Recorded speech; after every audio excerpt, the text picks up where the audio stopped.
Kijin visits a jewelry store and examines different rings, looking thoughtful and serious as he considers his options. He points out one ring that stands out to him, and the jeweler acknowledges his discerning eye.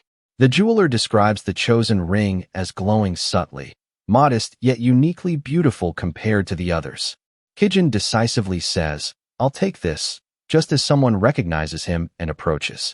Yumi, the woman who approaches, playfully scolds him for not telling her he was visiting her department store. Kijin internally laments, "This was why I didn't want to come," clearly uncomfortable with the encounter. A flashback thought reveals that Yumi has been acting as her husband Makitai's representative due to his speech difficulties. Kijin coldly dismisses Yumi's ownership claim, saying he's done and walking away while he lamented she has some nerve calling at her department store. As they walk, Yumi tries to peek at the ring Kijin bought, asking if he got the most expensive one, but he replies she can see it on his wife's finger in the future. Yumi teases him affectionately, noting that he and his wife seem to be getting along well these days, pleased by the gesture of the ring. Kijin sharply tells Yumi to mind your own business, clearly irritated by her meddling. Kijin presses the elevator button while Yumi tries to appeal to familiarity, saying, "We're family, aren't we?" as Kijin silently waits for the elevator. Inside the elevator, Kijin admits he didn't mind thinking that way before, implying he no longer considers her as family. Yumi, with a sly smile, comments that Kijin still seems quite poised, hinting she sees through his composure. As the elevator doors close behind her, Yumi's expression turns menacing, her eyes glowing red, as she says, "Let's see how long you can keep that up." Kijin reflects on her parting words, feeling disturbed. What's that supposed to mean? She leaves a bad taste in my mouth. He walks alone down a stairwell or parking structure, distancing himself from the encounter. His phone vibrates with a call from Seohun, signaling a shift away from Yumi's tense presence. Kijin answers the call with a soft hello, the scene ending with Seohun's voice on the other end. "It's me." Kijin beams with joy as he answers a call from Seohun, visibly overjoyed just by hearing her name. Seohun, sitting alone at home, asks Kijin if they can meet back at home, her tone calm, yet serious. Kijin readily agrees, saying of course. "You're the one asking, after all," and immediately starts heading back. Seohun sits quietly on the sofa, deep in thought, awaiting his return, creating a moment of quiet anticipation. Thinking back to earlier times, at the cafe, Seohun asks for more details about the suspicious man. Her companion describes him as short, shabbily dressed, and hunched over. She repeats the same vague description, short and poorly dressed, emphasizing that she couldn't see his face. She then adds he looked older, possibly her father's age, and wore a safety vest labeled Ohio Construction. Seohun realizes that Ohio Construction was written on his vest and recalls having heard of that company before. Seohun remembers that her father, when he was a chief prosecutor, worked on a case involving the crane collapse incident. Looking disturbed, she recalls that the victims in that case were employees of Ohio Construction, deepening the mystery. With the sudden realization, she abruptly decides, "Let's head out now," placing her hands firmly on the table, clearly determined. As the two women walked outside, Seohun thought, "I don't know what's going on, but having someone who was involved with my father loitering around me can't be a good sign. I need to go see Kijin now," while holding up her phone, ready to take action. She got a call from her father, asking, why didn't she answer his calls? Where is she now? Indicating urgency and worry. She responds calmly, "I'm near the gallery." "What's going on?" Hinting that he may be unaware of the gravity of the situation unfolding. Her father informs over the phone that he received a message from Mr. Sung, the bureau chief. It is revealed that the article includes sensitive information. Someone has leaked that Song Chiron is in a vegetative state in the hospital, which left him stunned. Seohun panics inwardly, realizing the moment she feared has finally arrived. Her father added that some scumbag exposed the fact that Song Chiron is currently in a vegetative state at the hospital. He almost had a heart attack when he heard of the news. Seohun covered her face in disbelief. The day I prayed would never come is finally here. She anxiously asks when the article will be published, and he replies that it's not yet confirmed, but they must act quickly before it becomes public. He's the only one who knows about this currently, still processing everything, She agrees and asks if he has any sort of plan to prevent it. She quietly reflects, feeling helpless. What plan could she possibly have in a crisis like this? She ends the call, needing time to think alone. Overwhelmed by uncertainty, her thoughts swirl. What am I supposed to do now? As a taxi drives down the road, she dreads the moment the truth is revealed and wonders what expression he will wear when he finally learns it. She reflects solemnly, thinking, love that was built on lies isn't going to stay strong, indicating her growing doubts and inner turmoil. She sits sorrowfully in a car, questioning if he'll abandon her. Though her father promises to stop the articles, her pessimism remains. Her anxiety builds as she clutches her knees, knowing that no matter what countermeasures we try to take now, the truth will come to light sooner or later, as a tear drops onto her lap, revealing the inevitability she fears. She confesses she tried to endure for 6 months, but emotionally, she has hit a wall.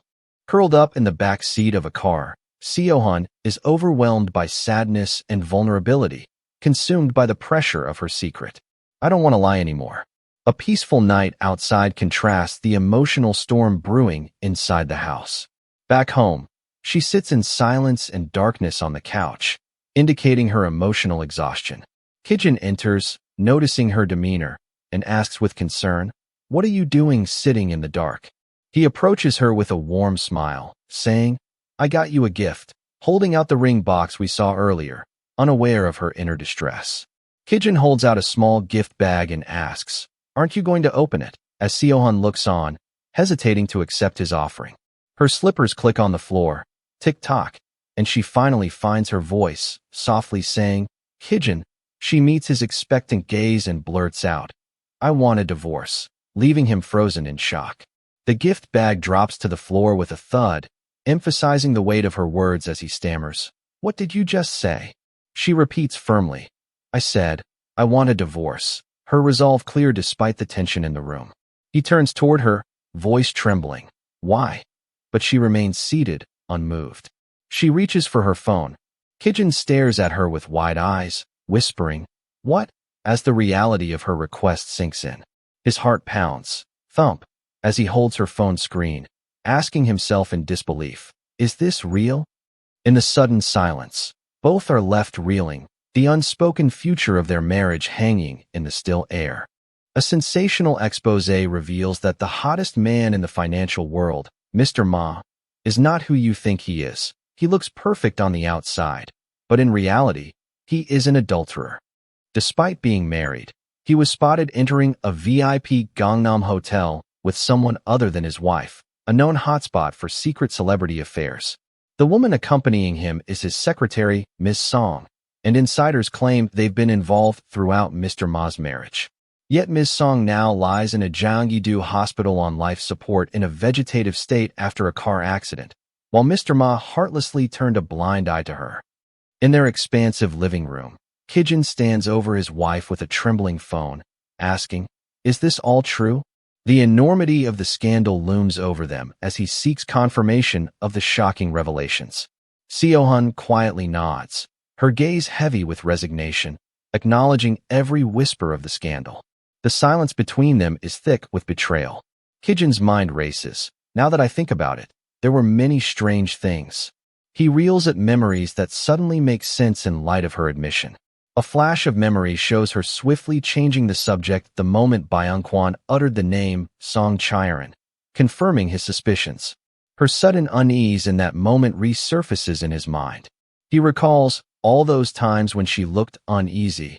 It was because of the affair with Miss Song. Each awkward glance and half-hearted smile now speaks volumes. Back in the present, she states firmly, what's written there is all true. Her confession hangs in the air, sealing the truth of the tabloid's allegations. Kijin sinks onto the sofa, the weight of her words pressing down on him. The betrayal's sting crystallizes as he struggles to process her unwavering confirmation. She adds with quiet finality, what's written there is all true, leaving no room for denial. Seo-hun warns, it's only a tabloid for now, but it will soon make the headlines. When that happens, as Kijin tightens his fist, cutting her off with, I don't care about that. Kijin's voice trembles with hurt and anger as he snaps. Let's talk about you. You've tricked me all this time, and for what? He demands to know the reason behind her long deception, his disbelief laid bare. Seohan lowers her eyes and confesses softly, I had to be your wife. I only agreed, just for 6 more months, she continues, head bowed. Then I was going to leave. Her plan to escape after a fixed period underscores the transactional nature of their marriage. Kijin smirks bitterly and replies, because of the general election, clenching his fist, he thinks, there are so many things I want to ask, but I can't because I'm afraid of what your answer might be.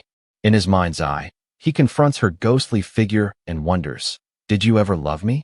Were you ever truthful toward me, even for a moment? The questions hang between them, echoing the emptiness of their relationship. Were you okay handling all this by yourself? He wonders, picturing her alone. The once bright illusion of their marriage has faded into doubt and loneliness. Seohan delivers the final blow. That's why we need to get divorced. The word lands like a hammer. Thump, as Kijin reels from the abrupt dissolution of their vows. Panicked, Kijin pleads, no, Seohan. His outcry reveals the depth of his shock and the painful realization that their marriage, built on lies, is irrevocably broken. Kijin flinches, dying inside as Seohyun insists, we can't. His shock and desperation shimmer in his eyes. A single tear drips down Seohyun's cheek against a pale floral backdrop, her solemn expression underscoring the gravity of their rupture. Kijin grits his teeth, thinking through clenched thoughts. What must I do to make you stay? Do I even have the right to hold on to you? His anguish hangs heavy in the air. But we can't get a divorce. It's out of the question, Seohan counters calmly, meeting his turmoil with unwavering resolve. He storms forward, shouting, you can't just divorce me as you please after leaving me in the dark this whole time. His anguish spills into the grand living room. Kijin's face contorts with hurt as he cries inwardly, you can't leave after making me fall in love with you. The admission raw and heartbreaking. Turning on his heel, he vows, I'll stop this from getting published. Softly, he pleads over his shoulder, don't run away, before I come back, his voice fragile yet resolute as the door creaks closed. Seohan stands alone in the moonlit room, bathed in cool blue light, her silhouette a poignant testament to the chasm now between them. Kijin stands at the doorway, his face etched with regret as he recalls how Seohan froze up every time we talked about the past. He remembers her tightly sealed lips, as though she was hiding something, and feels the weight of her unspoken truth. Though she completely fooled him, Kijin admits he isn't angry at Seohan's deceit. Instead, he's mad at himself for not seeing through her sooner, his hand clenching his tie in self-reproach. His gaze softens as he wonders, I wonder if she's still crying. The quiet vulnerability in his eyes betrays how deeply her pain affects him. Moments later, Mr. An enters, and Kijin demands, did you ask for me, Mr. Ma? Kijin confronts the aide. Mr. An, you fooled me too. He holds up his phone, its glow illuminating his disappointment as he realizes Ma's complicity. He thrusts the phone toward Mr. An. Can you stop this? The stark command underscores Kijin's desperation to halt the impending scandal. Mr. An's face drains of color as he stammers. This is... The aide's shock speaks volumes about the evidence Kijin wields. Kijin, you don't need to explain yourself. I already know that you were also lying to me. Kijin's steady accusation cuts through the room, leaving Mr. An speechless. Kijin stands firm, resolve hardening his features. Having uncovered betrayal from both wife and aide, he now must decide whether to forgive or to fight back, and the next move is his alone. Kijin's voice is steely as he demands, just answer me. Can you stop it?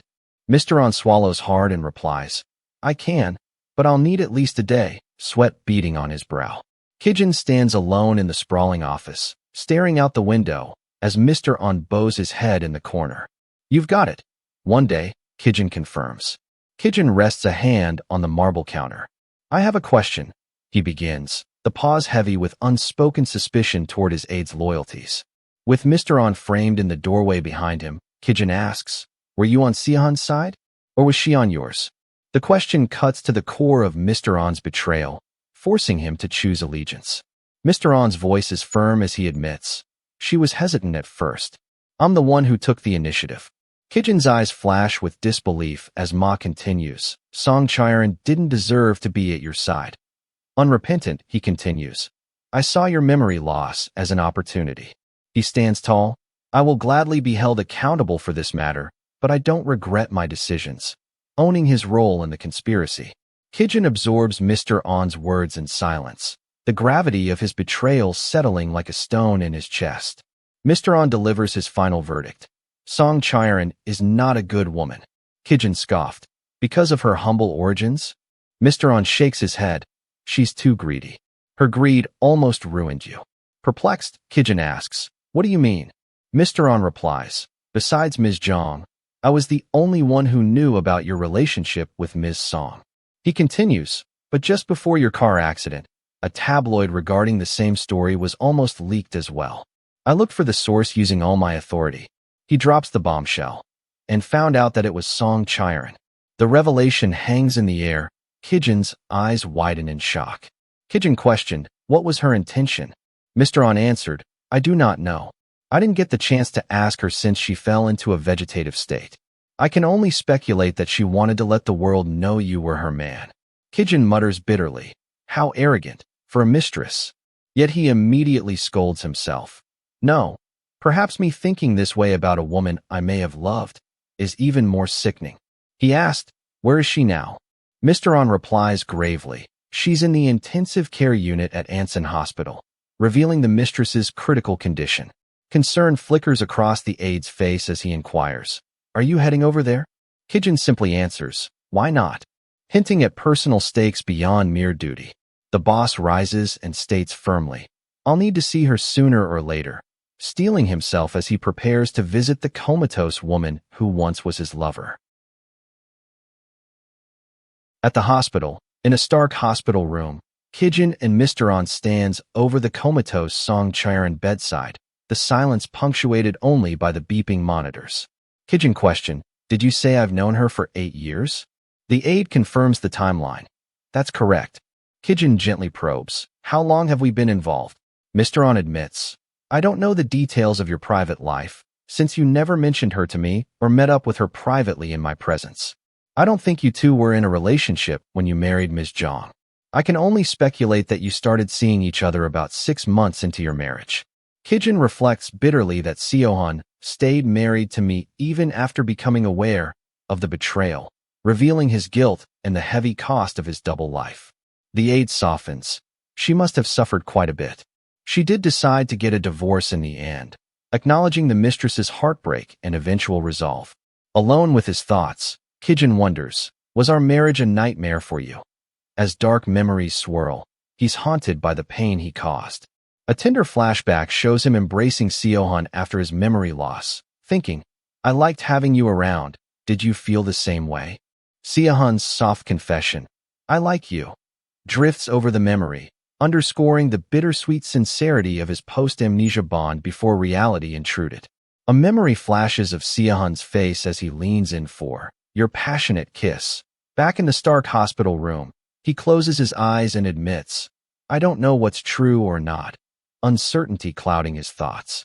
With a resigned voice, he turns away from her bedside and states simply, let's leave, ending the painful visit. Walking away, he reflects, I thought I would remember something if I looked at her face, but I don't feel anything. Even though I'm looking at someone I supposedly kept around me for 8 years. A beautiful vision of Seohan drifts into his mind as he wonders, is it because I've fallen for Seohan?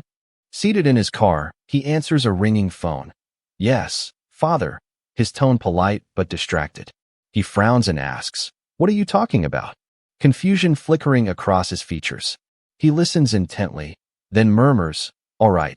After hanging up, he orders Mr. On to turn around. Kijin's father's hand trembles as he reads the tabloid headline, Mr. Ma's secret affair with his secretary, his pulse racing at the scandalous allegations. His father stood up abruptly from the office, flinging papers everywhere and demanding, what the hell is this? As the room swirls with newsprint. Amid the flying sheets, he accuses, is this article true? Is everything the press is saying the truth? Kijin calmly apologizes, I'm sorry. His father roars, cut that crap and explain yourself. At least give me an excuse. Kijin calmly explains, I cannot explain or make up an excuse for something I can't remember, he admits quietly, offering no defense as his father's anger simmers. His father sneers, How could you get involved with Amir's secretary? Though your wife isn't good enough in my eyes, this is completely absurd. By fooling around, you tarnished both my and this company's reputation by fooling around with an employee, his father scolds, while Kijin clenches his jaw in silent resolve. Sighing heavily, her father slumps at his desk and asks, What do you plan to do now? With cold determination, Kijin replies, I will crush them, vowing revenge on whoever orchestrated the smear. Do you know who's behind this? His father presses, and Kijin answers grimly. There is only one person low enough to do something like this. Thinking back to the threat that time, Yumi appears, her eyes glowing red as she taunts. You still seem quite poised. Let's see how long you can keep that up. She sounded like she knew something. What if someone gave Yumi the information and she used that to coerce the press? Clenching his fists, he vows fiercely, I'll never forgive that person. How dare you make my wife cry? As dark thoughts of retribution flash through his mind. At his desk, he circles a journalist's contact on a sticky note and murmurs, Right. Okay. Preparing to initiate his retaliation. On the phone, he calmly instructs, All right, please do that. While behind him Mr. On notes, he doesn't look tired at all even after pulling an all-nighter. Glancing at a report, he reviews his schedule. He's been attending meetings with executives from various press companies all day. His bodyguard, panting and dizzy, thinks, on the contrary, I'm the one who's about to pass out. I'm definitely getting old. The phone rings again, and he answers with unwavering focus. Hello. As his exhausted aide marvels, another call? He doesn't have a single moment to rest. Later, Mr. On addresses him respectfully. Mr. Ma? Without looking up, he brushes aside the files and says, Let's pick this up later. And Mr. On reflects, he only acts like that when it's about Ms. Zhang. Mr. On wonders, what did she say? Did she ask you to go back? I think it's best for both of them to sit down and talk things through. Glancing at his phone, he reports, She didn't say anything. I could only hear her breathing for 10 seconds. Frustration etched on his face. A tense look crosses his eyes as he asserts, I need to go to her. Something doesn't feel right. Determined to act, he bursts into Ms. Zhang's empty room, calling out, Siohan, only to find it empty, his heart pounding. Thinking to himself, She's not at home or at the gallery. Did she run away? He clenches his fist in worry. He shakes his head firmly. No, she's not such an irresponsible person, unwilling to believe she'd abandon him. Mr. On rushes up. Mr. Ma, did you find Ms. Zhang? Kijin replies curtly, No. What's the matter? Lowering his voice, Mr. On confesses, There is something I haven't told you all this time. Preparing to reveal a secret. He explains, The man you saw wearing a black cap was Song Chizung, Song Charon's brother. He leaked the photo to the press and even went to Ms. Zhang to ask for money. Stunned, Kijin demands, Why are you telling me that now? Mr. On apologizes, I could not disclose his identity to you since he's Ms. Song's brother. Song Chizung. I don't think he was the man I saw on Mr. Zhang's birthday. Mr. Ma realizes the man in the black cap wasn't Chizung, deepening the mystery of who coerced the press. Kijin orders his aide, Mr. On, bring me the security footage of the date I tell you. Determined to uncover the identity of the other culprit. Reviewing the footage, he exclaims, There was another guy besides Song Chizung, confirming his suspicion that more than one person was involved. Back at the hidden warehouse, Siohan sits bound and gagged, her eyes wide with fear as she realizes she's entirely at the mercy of her captor. Her attacker raises a massive sledgehammer above his head. Raise, the weapon gleaming ominously in the dim light. With a dun thud, the hammer crashes down, and Ms. Zhang's terrified gasp echoes as she clamps a fist to her mouth. She struggles, eyes filling with panic, as she manages to choke out one word in her time of desperation. Kijin. Her last spark of hope, their shared connection, hangs in the balance. With a sharp rip, the captor tears off her gag. Her mouth finally free to speak, she asks, Who are you? Why did you bring me here? She demands. Siohan's memory flashes. She remembers getting a drink after work and calling a designated driver because she was upset. The scene of the empty soju bottle underscores her vulnerability. But something hit my head in the car. and I lost consciousness after that, she recalls, wincing as the memory of the blow resurfaces. Is that what he hit me with? She asks, spotting the heavy sledgehammer at his side. The weapon glints ominously in the warehouse light. Seo-hun questions in panic. I know you've been lurking around me for the past few days. I guess this was your plan all along. What is it that you want? Money? Name your price. I'm willing to give you any amount, if you send me back unharmed. Rows of empty bottles beside her speak to her desperation. The captor chuckles coldly. Well, then why didn't you say that earlier? Do you know a man by the name of Han Yongdiak? Seo-hun shakes her head firmly. I do not. Her expression is guarded. The captor confronts her. You must know of the crane collapse incident that happened 5 years ago. Han Yongdiak is my brother, who was seriously wounded at the scene. Seo-hun's eyes widened as she heard the captor say, he was pronounced brain dead a month ago. The revelation hits her like a punch. Still reeling, she asks, I'm sorry to hear that. But what has that got to do with me? He states that her father prosecuted that very case, but Seo-hun claims it was his business, distancing herself. The captor snarls, you're really thick-skinned, just like your father, calling her an ignorant fool who doesn't know anything. The insult stings, revealing his bitter resentment. He recounts how the workers protested against Sama construction, demanding proper compensation, picketing with signs, and chanting for justice.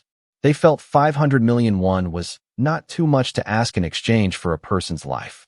He adds, I bet they would even pay 10 billion won if I asked them for ransom, only to have the company send the Yakuza just so they can avoid paying the measly 500 million. His voice trembles with outrage at the betrayal. The men reported them to the police, but your father, who was district attorney at the time, covered up the case. A blood-spattered protest banner lies trampled, evidence of the cover-up.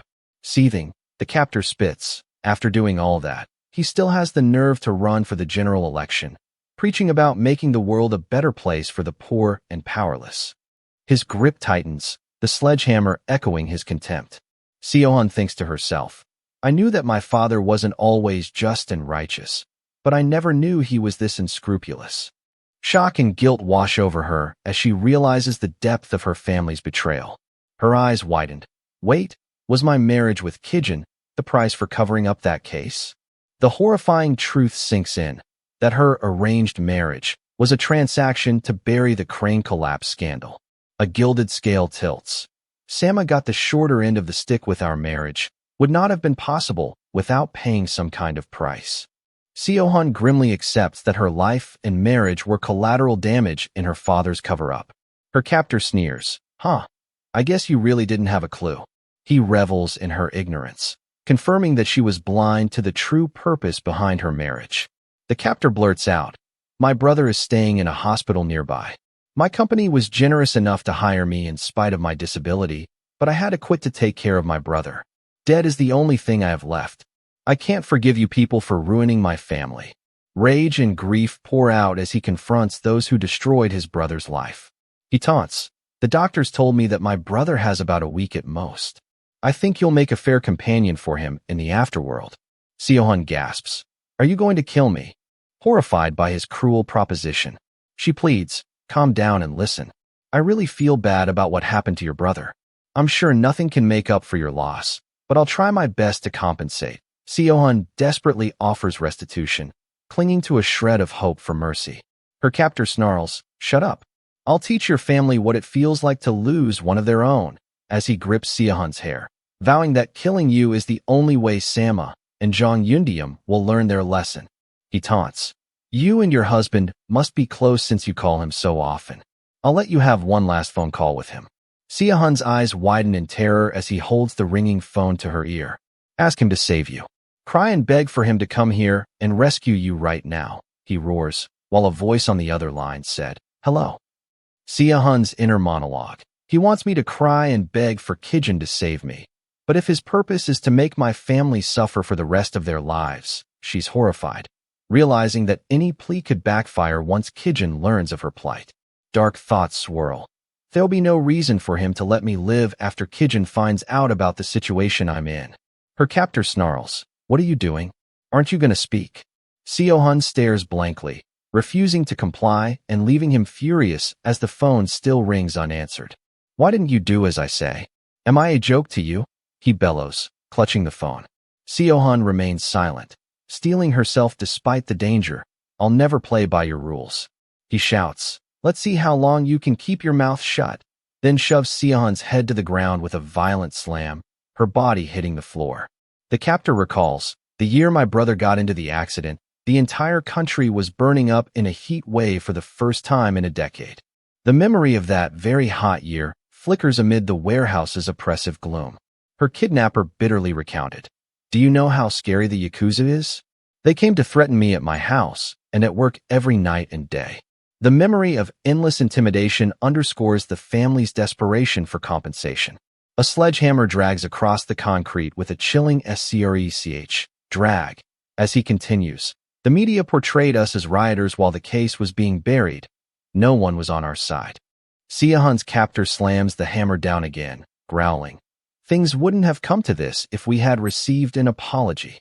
Seohan lies bound on the floor. He leans close, voice low. Do you know why I'm telling you all this? They're my last words. I plan to take my own life after killing you. Seohan's breath catches at the gravity of his vow as he tightens his grip on the hammer. He adds, perhaps the world will be interested in my story if I'm found dead next to you. I want everyone to know why I was driven to this. His confession reveals his twisted hope for posthumous vindication. Seohan screams back, do you really think this will get you what you want? As soon as you kill me, you'll no longer be a victim of the crane collapse incident. You'll be a murderer. The whole world will point fingers at you. He shrugs off her words coldly. Whatever. He's dying in a week anyway. In a panic to salvage the situation, she asked, do you not have any other family? Would you be all right with them shouldering the consequences of your actions? Empty soju bottles litter the floor as her captor chuckles nervously. Ha, ha, ha.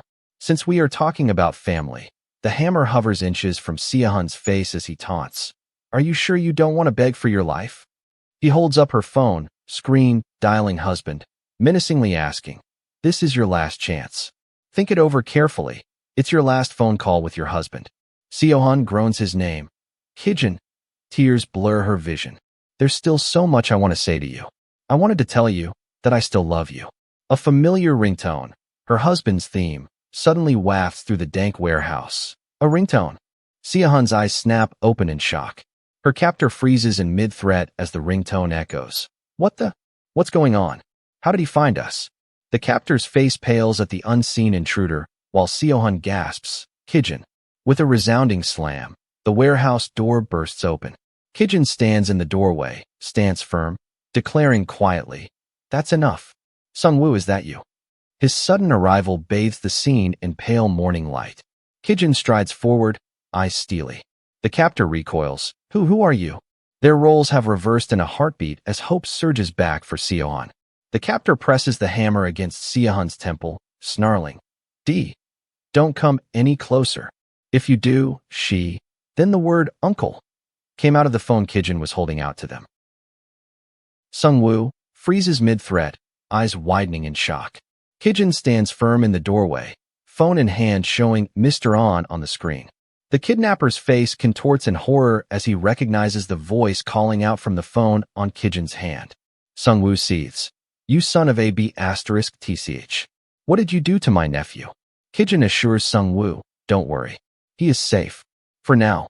He glances at his phone and addresses it. Isn't that right, kid? Implying the nephew is indeed unharmed. Meanwhile, the nephew chirps into the phone. Some misters said you sent them and are waiting for me, so I followed them. There are so many sweet treats here. Where are you? Come quickly. His innocent report contrasts starkly with the tension in the warehouse. The captor confronted Kijin. Are you her husband? The famous son of Chairman Ma Jinchul? What do you think you are doing with an innocent child? His authority and righteous anger fill the space. I'm her husband. What do you think you are doing with my wife? Kijin's voice cuts through the captor's threats, reasserting control and declaring his protective claim over Seohan. The captor snarls. It's all your fault. This wouldn't have happened if not for what your company did to my brother. He flares with rage, but Kijin advances, unfazed.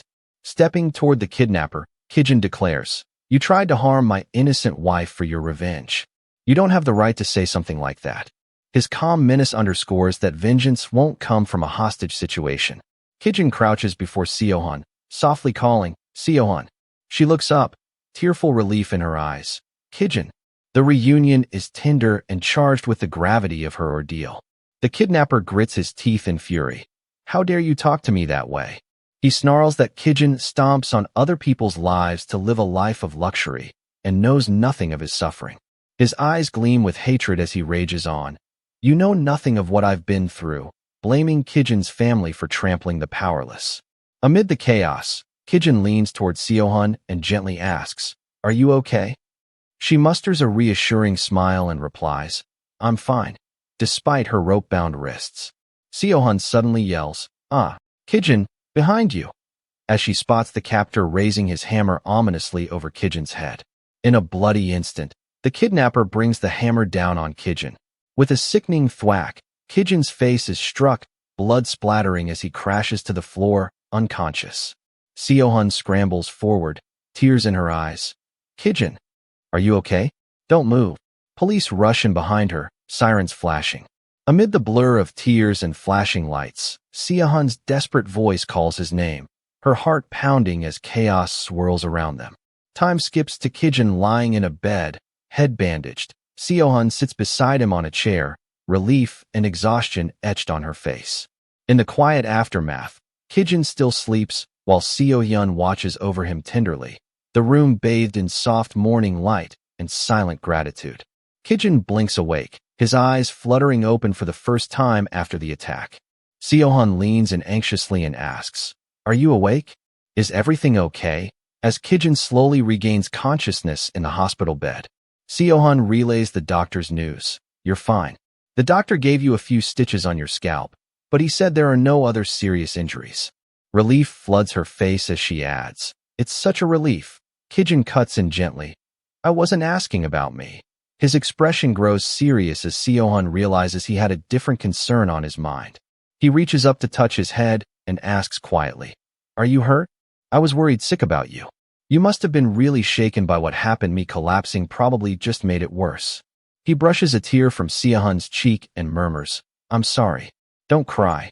Their roles briefly reverse as he comforts her, tender and apologetic. Seohan shakes her head. You don't owe me an apology. I'm the one who should be sorry. Her voice trembles as she tries to take ownership of her deception. Tears up, she confesses, I'm sorry for lying to you and deceiving you. I'm so sorry. Kijin lowers his gaze and admits, You've made it such that I'll always want to forgive you, no matter what you've done. It's not fair that you're asking for my forgiveness now. He looks torn between anger and love. I could only think about you. His vulnerable admission hangs in the air as Seohan listens, stunned. Clutching the bedsheet, Kijin continues, When I was at the hospital staring at that woman's face, I could only think about you. Touching her cheek gently, he pleads, You can't leave me after making me this way. The intensity in his eyes betrays how much he needs her. Seohan's inner voice recalls, I was going to stay for just 6 more months. I really didn't want to get involved with you, but I've come to like you. A wedding portrait on the wall hints at the arrangement that brought them together. Alone in thought, she admits, But I've come to like you. At first, I was just planning to pretend to be his wife, so he wouldn't be suspicious. I don't know when it happened, but at a certain point, I didn't want you to find out about Song Chiron. She looks up at Kijin, regret and resolve mingling in her gaze. Seohan breaks down in tears. I thought you would leave me. I was scared you would abandon me. Her voice quivers as she finally admits her deepest fear. Without hesitation, Kijin sweeps her into his arms in a desperate hug, holding her close against the despair she's been carrying alone. Still clutching her, he presses his forehead to hers and demands, Were you really going to leave me after the general election? His concern and hurt shine through his gentle tone. Through her tears, Seohan chokes out, You have no idea how unhappy I was during our marriage. You don't know any of it.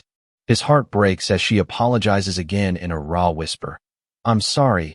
Kijin's arms tighten around her in a silent vow of commitment. I'm sorry. Please give me a chance to make it up to you. Seohan gazes up, hope and uncertainty mingling in her tear-bright eyes. She hesitates and asks, Even though I lied to you, Her guilt and vulnerability hang in the air as she finally confronts the truth of her deception. She confesses that when she saw that he lost his memory, she took it as an opportunity and lied to secure her place at his side. And she knew Kijin hates liars, so she didn't think he would forgive me after finding out that I deceived him. She believed that once he learned the truth, everything was over. Kijin gently takes Seohun's hand and declares, I prayed to God for the first time in my life when I was looking for you. His earnest grip underscores how deeply he's missed her. He continues, I swore dozens of times that he could take everything else from me if it meant I could have you back.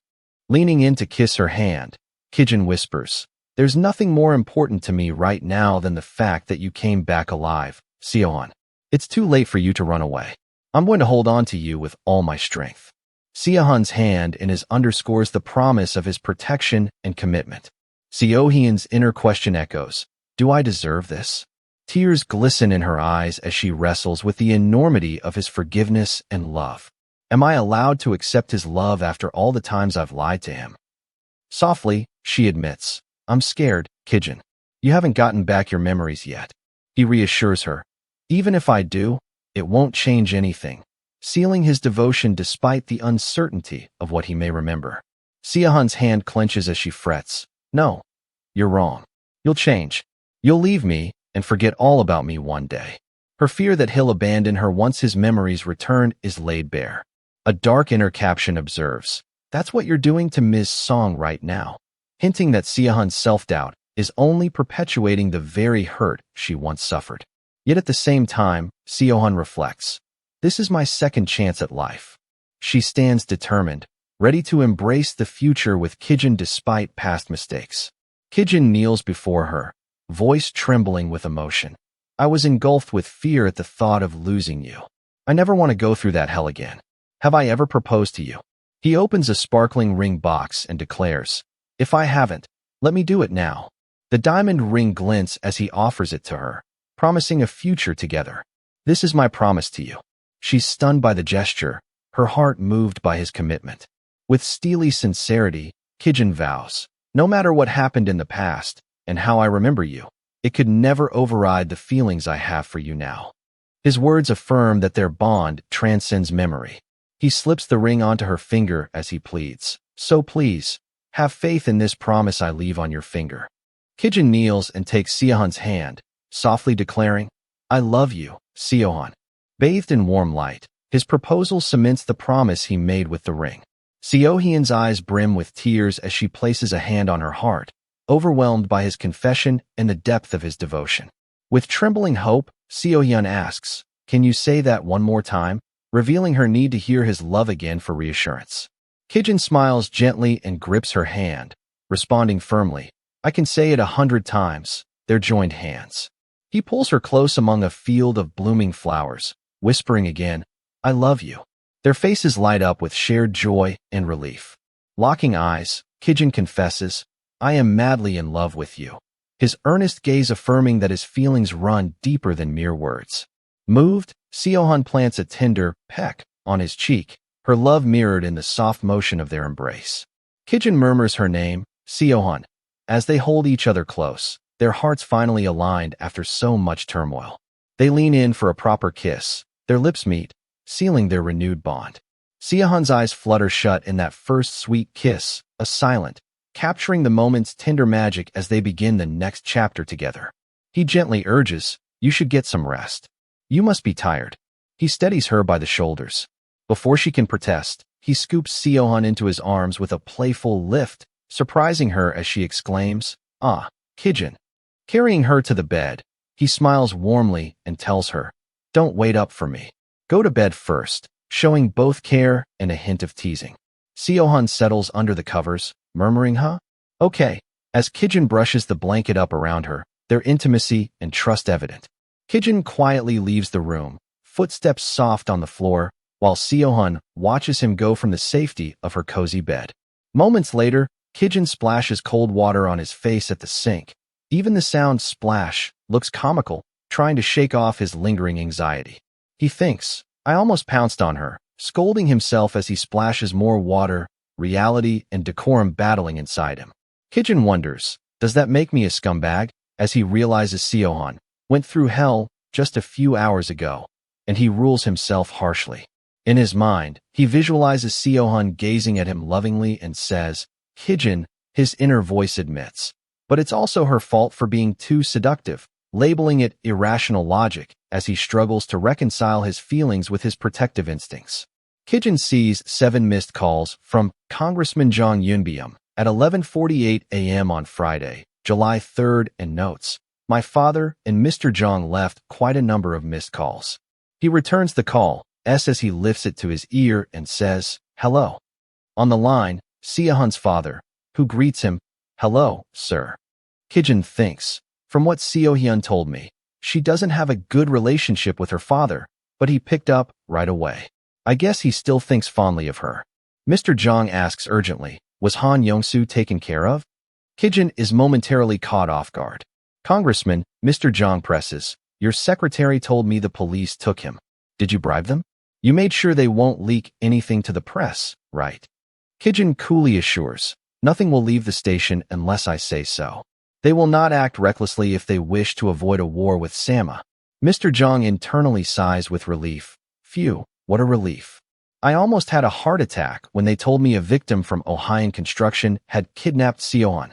Kijin asks aloud, "Is that what you were worried about? I thought you were going to ask me about Seohan first." Mr. Juong's blasé response, "Haha, you must be worried about your wife. Well, is she okay? She must be, since you took care of the situation yourself," while thinking to himself, "This rude, arrogant prick." As Kijin stands in the grand foyer, Kijin reflects. His daughter was abducted, but he's more worried about himself than the well-being of his own child. The contrast between Seohan's ordeal and her father's attitude stings him. After wrapping up a tense call, Kijin quietly says, "I'll hang up now," as he stands at the foot of a grand staircase, the echo of politics and pressure lingering in the air. He pauses by the bed to check on Seohan, who's finally drifted off to sleep, her peaceful slumber a stark contrast to the day's earlier chaos. His mind drifts to her confession. "You once told me this. I'm pretty bad at being honest about my feelings because I didn't receive much love as I was growing up," revealing the tender vulnerability she shared with him.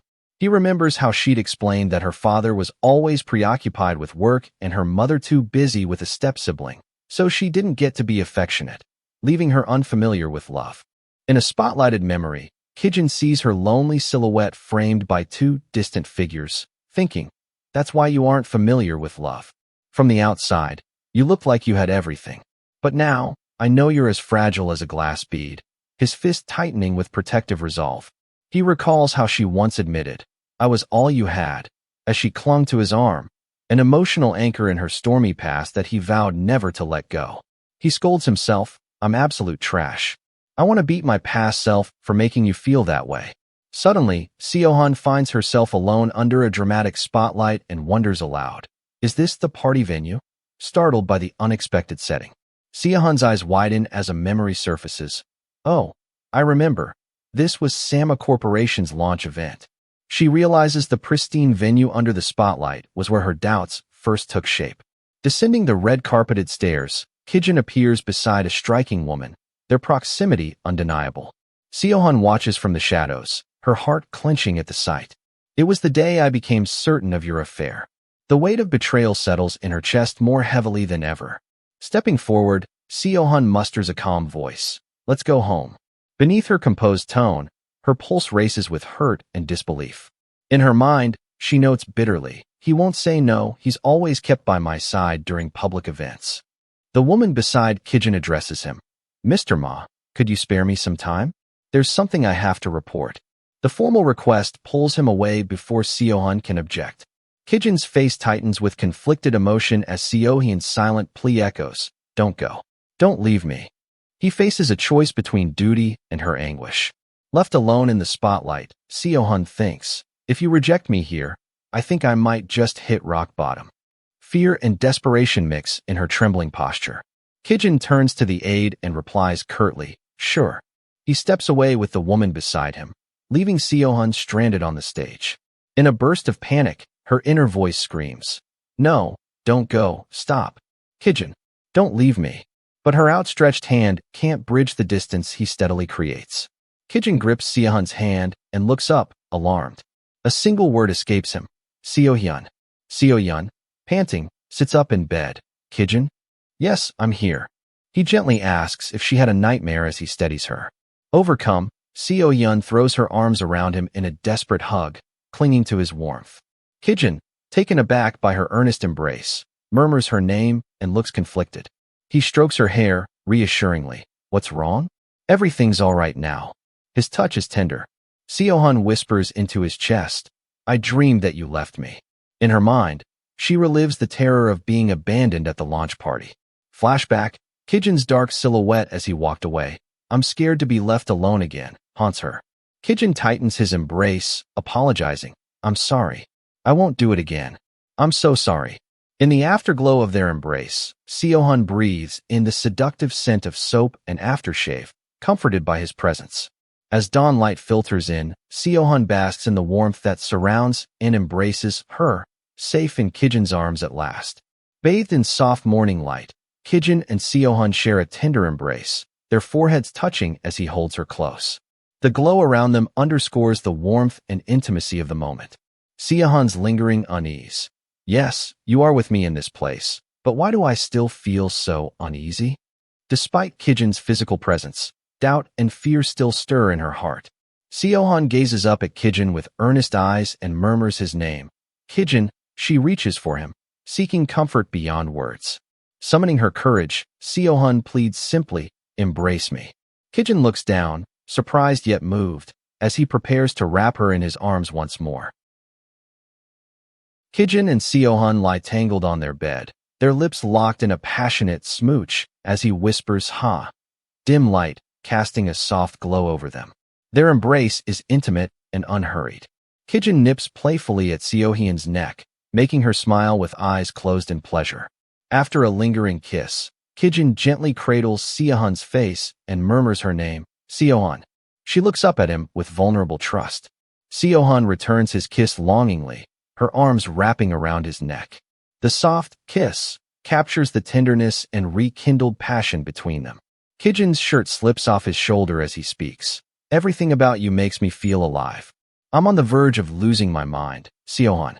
Seo-hun presses her lips to his in a fervent smooch, their mouths meeting in a deep kiss. They whisper back and forth. I love you. I love you, Seo-hun. Kijin hovers above Seo-hun on the bed, covering her with the sheet as he promises, I'm not going to let anyone take you away. The next morning, Seo-hun stands beside Kijin's car in the empty parking lot, thanking him. You didn't have to give me a ride all the way to work. Kijin gives Seo-hun a warm send-off as he drops her at work. I wanted to. Have a good day. Let's have dinner together later tonight. She replies cheerfully. All right.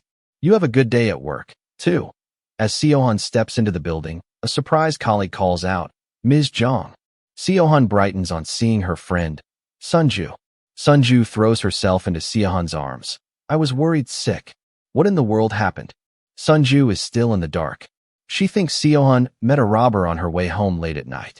Meanwhile, the police are quietly covering up Han Yangsu's involvement in order to avoid media scrutiny over the crane collapse incident. Sunju teases, Were you really hurt? I've never seen you take so many days off. Seo-hun downplays it with a grin. No, it wasn't too bad. That's how I recovered in just a few days. In her mind, what actually happened at home was them making love, Kijin clinging to her, not letting her leave to work. Seo-hun shepherds Sunju inside. All right, let's get back to work. Sunju poutily replies. I want to stay with you a little longer. Seo-hun sits on her chair and sighs. My work's piled up over the past few days. A few days have passed since the kidnapping incident. Seo-hun stands holding a folder, ready to dive back into her responsibilities despite lingering tension. Seo-hun recalls asking Kijin how he located her that night.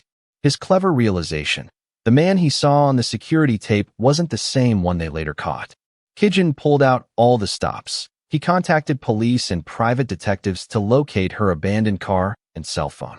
He even matched the logo on Han Yangsu's vest to the company roster at Ohio Construction to identify Yangsu's nephew by face. She reflects that this clever detective work was the secret weapon Mr. On had thought of in case the kidnapper held my life hostage. With Han Yangsu arrested, everything returned to normal. However, Seohan's lingering, bitter feeling after learning the true nature of the deal that brought them into marriage.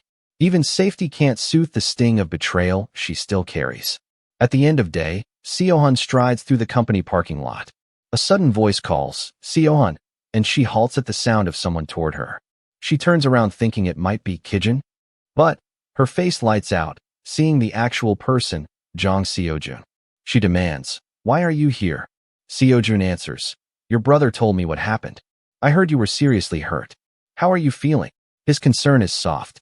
Seohan folds her arms and tells him bluntly, "I don't suppose you came all the way here just to ask me that." Seojun replies earnestly, "Actually, that's exactly what I came here for. I was worried. Have you been to the hospital?" His concern makes her flinch, the question slicing through her defenses. Seojun's face is full of gentle worry as he says, "Seohan." Seohan admits, "He makes me sick." Bitter memories flare as she recalls how recently he had forced himself on her, like a beast. Why is he acting all worried now? Seohan scolds, "You're wasting your time. You don't have the right to ask me that question. Leave." Seohan's shock is palpable as she watches him stand firm. He steps forward to block her path, pleading, "Wait, Seohan. Let's just talk for a moment." Seohan says, "Move," but he refuses to budge as he explains, "I came here to find you in case you were uncomfortable. You said never to come near you again, but you know we can't just become strangers." She sneers, "Huh? You're so persistent."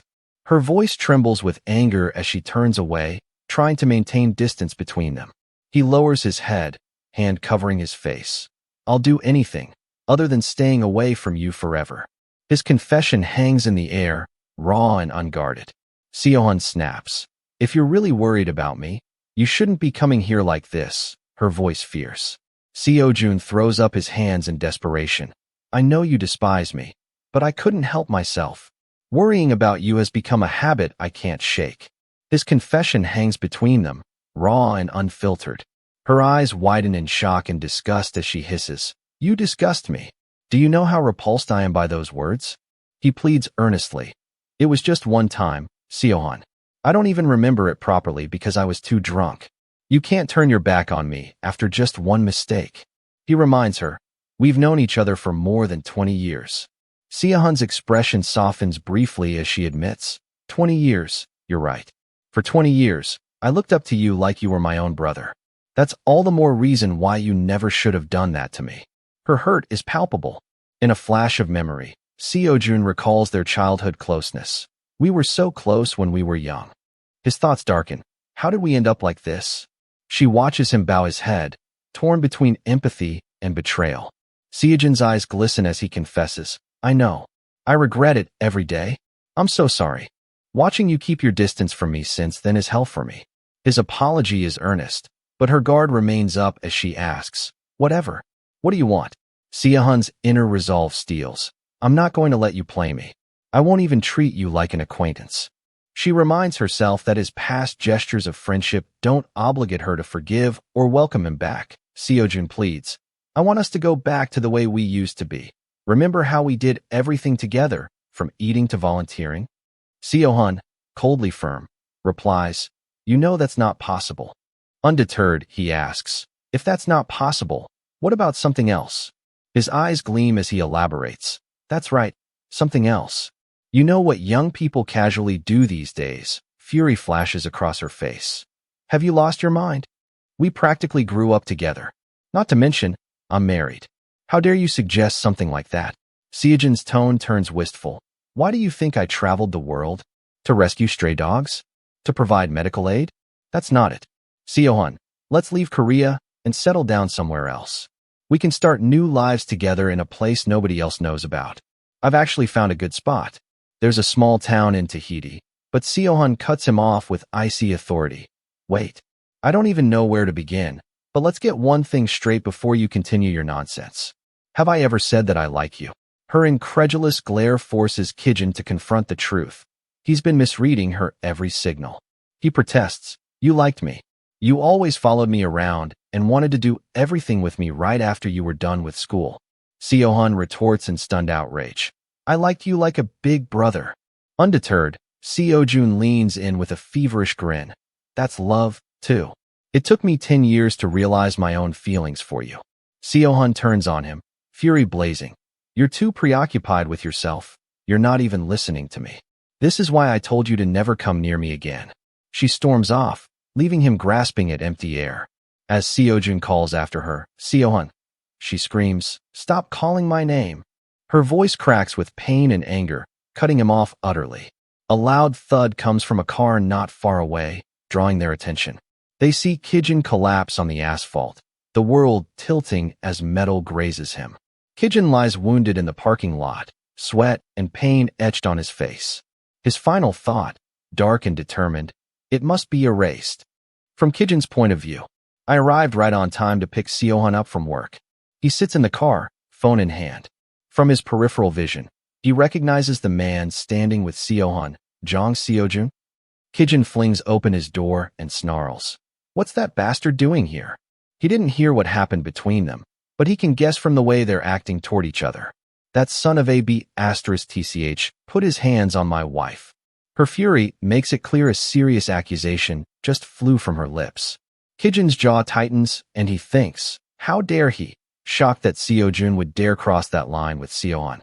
I thought I was pretty clear the last time, but I guess the message didn't get through his thick skull. He steps forward, determined to set things straight. Seo-jun defensively insists, it was just one time, Seo-hun. I don't even remember it properly because I was too drunk. You can't turn your back on me after just one mistake. Kijin's face twists in anger and disbelief. What the f***ck is he saying? Just one time? A mistake? Kijin's inner monologue darkens. I presumed something bad had happened, but I didn't want to believe that he'd crossed the line with Seo-hun. Did he really?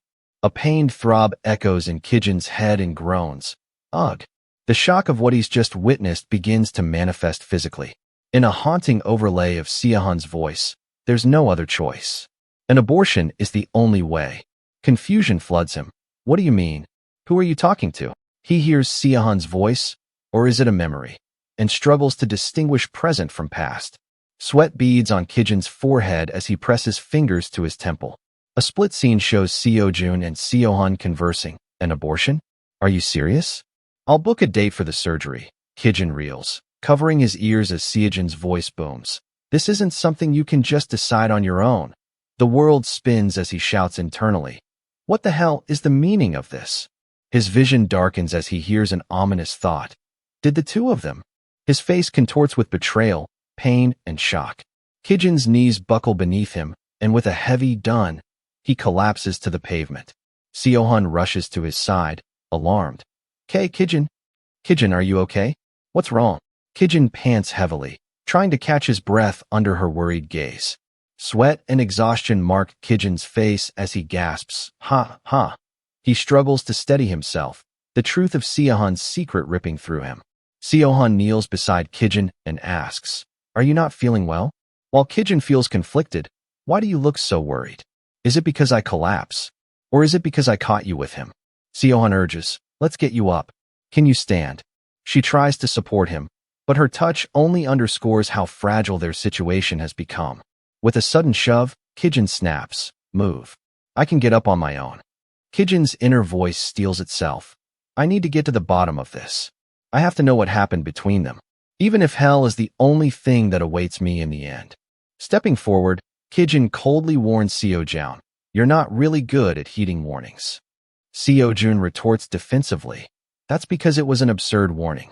Who are you to stop me from seeing Seo-hun? She's my friend. Kijin narrows his eyes and asks, your friend, huh? Do you see her as a woman or as a friend? Do you even realize how desperate you look? Constantly changing your stance just to be around her? The fact that I have to talk to you about this is sickening. Seo-jun smirks and shoots back. You're right, she can't be both. Pointing at Kijin, Seo-jun taunts. Is that why you still can't fully have her as your wife? Seo-hun gasps, Jong Seo-jun, as Kijin folds his arms, tension crackling between the two men. Seo-jun challenges. You warned me not to cross the line. He steady pokes Kijin's tie and challenges. What if? I already did. Seo-jun's inner monologue darkens. I thought everything would be settled if I just took Seo-hun with me. But if I can't have her, I'll make sure nobody can. His determination veers toward menace. Holding his ground, Seojun retorts, "You don't know what we've been through or done together. Don't speak as if you know what's going on between us. Everything I said was the truth. We've lived next to each other for more than 20 years. I know your favorite color, the title of your favorite book. I even took care of you when you were sick and gave you a bouquet on your graduation day. I did all that because I love you." His confession hangs powerfully before Seohan slaps him across the face with a sharp slap, silencing his declaration. Seohan yells, "You're insane. Get a hold of yourself," as she recoils, horrified by Seojun's relentless claims and frantic desperation. Seohan steps between the two men, pleading with Kijun, "It's not true, Kijun. Please don't believe anything he said." Both men halt, tension crackling in the air as Kijun and Seojun face off, while Seohan stands behind them. Kijun's inner voice pulses. "An abortion? Are you serious?" His blood races as Seojun's earlier mention of Seohan's secret sinks in, twisting his anger into confusion. Kijun glares icily at Seojun, the word glare animating his burning contempt. Kijun mockingly remarks, "What a tragic love story." Leaning in, Kijun sneers, "But didn't you know? That love you seek is a filthy affair in everyone else's eyes. That's the reality of your love and your damned position." Seojun's eyes glow dangerously as he whispers, "I can get away with that if we just leave the country." Kijun slams his fist into Seojun's face with a resounding wham, knocking the wind out of him. Seojun staggers, clutching his side, as Kijun stands over him and growls, "Quit kidding yourself." "Listen." Kijun clenches his fist as he snarls, "She's married to me. She doesn't want you. You might think you'll stand a chance if we get a divorce, but you'll never be with her even if we were to split up." Kijun's cold certainty cuts deeper than any blow. Seojun kneels before him, looking up in defeat, as Kijun remains towering and immovable. Kijun presses close, his voice a deadly whisper, "Stay away from Seohan. If you ever show your face in front of her again, I will kill you." With heavy steps, Kijun and Seohan walk away together, leaving a kneeling Seojun crumpled in the parking lot. Later, Seohan notices Kijun rubbing his temples. "My head hurts so bad. This happens every time I try to remember something." Seohan explains, "I didn't agree to meet with him. He just showed up as he pleased." But Kijun, still pained, replies, "I know. Let's stop talking about him." They agree to drop the subject, though tension remains. Kijun softens slightly and says, "Tell me if there's something bothering you. I don't want you to get the wrong idea." He tries to reassure Seohan, masking his own turmoil. Internally, Kijun hesitates. "Honestly, I want to know if you were ever pregnant with young Seojun's child." He agonizes over how to pose such a repugnant question without shattering her trust. Kijun's eyes squeeze shut as he thinks, "I can't." His face tightens with frustration, torn between demanding the truth and protecting her. Kijun's thoughts swirl. "I can't accuse her of something I'm not sure of, when there are still gaps in my memory. I might just be delusional." Doubt gnaws at him as he battles his uncertainty. She hugs him from behind and softly murmurs, "Don't misunderstand me. I'm a bit scared. I never saw Seojun in that way. It's totally ridiculous. I looked up to him like he was my brother. I had no idea he thought of me that way. Until that night." Kijun asks quietly, "Why didn't you ask for help? Shouldn't you have sought help if you really hated what happened?" Seohan reaches up and lays her hand on his chest. "I did. From you." She reveals that her marriage to him was her refuge, the one help she truly wanted. Her eyes filled with pain. "I married you so I could get away from that house. I'm sorry. I keep using you and tricking you." Seohan melts into Kijun's arms as he envelopes her in a comforting hug. Kijun whispers into her hair, "You'll have a bodyguard 24/7 from now on. I'm going to have someone watch Jong Seojun, too." Seohan nods against his chest as he adds, "He won't even be able to come near your shadow. Do you agree to that?" She quietly gives her consent, trusting him to keep her safe. Kijun's expression softens. His resolve to protect her outweighs all else. In his thoughts, Kijun admits, "I have to forget about it. Seohan came to me for help, so I have to stand by her. She doesn't have anywhere else to go if I leave her. I can protect her by building the safest fences in the world around her." In a large office, Yumi looked at her computer. On the calendar, the 15th was circled with a star on it. It signifies the date when everyone will find out who's going to be in charge of Myri Technology Center. So far, each affiliate has been in charge of developing different technologies for the future, such as AI, global 5G, and electric cars. On that day, all these core technologies will be brought together under Myri Technology Center. There have been talks within SAMA that the person who's going to be in charge of this new center will be the next head of SAMA Corporation. Yumi thinks, I know what that old man is planning, as she observes Ma Kijin being hurried back to the office before the board meeting. It's clear she suspects Kijin's promotion is orchestrated by his father to secure the succession. A simplified family tree graphic shows Kijin and his brother's line, noting that the founder's firstborn son, now deceased, would have inherited the company instead. Yum acknowledges, I get why he'd want his only son to take over the company, but Kitai would have inherited it if he were still alive.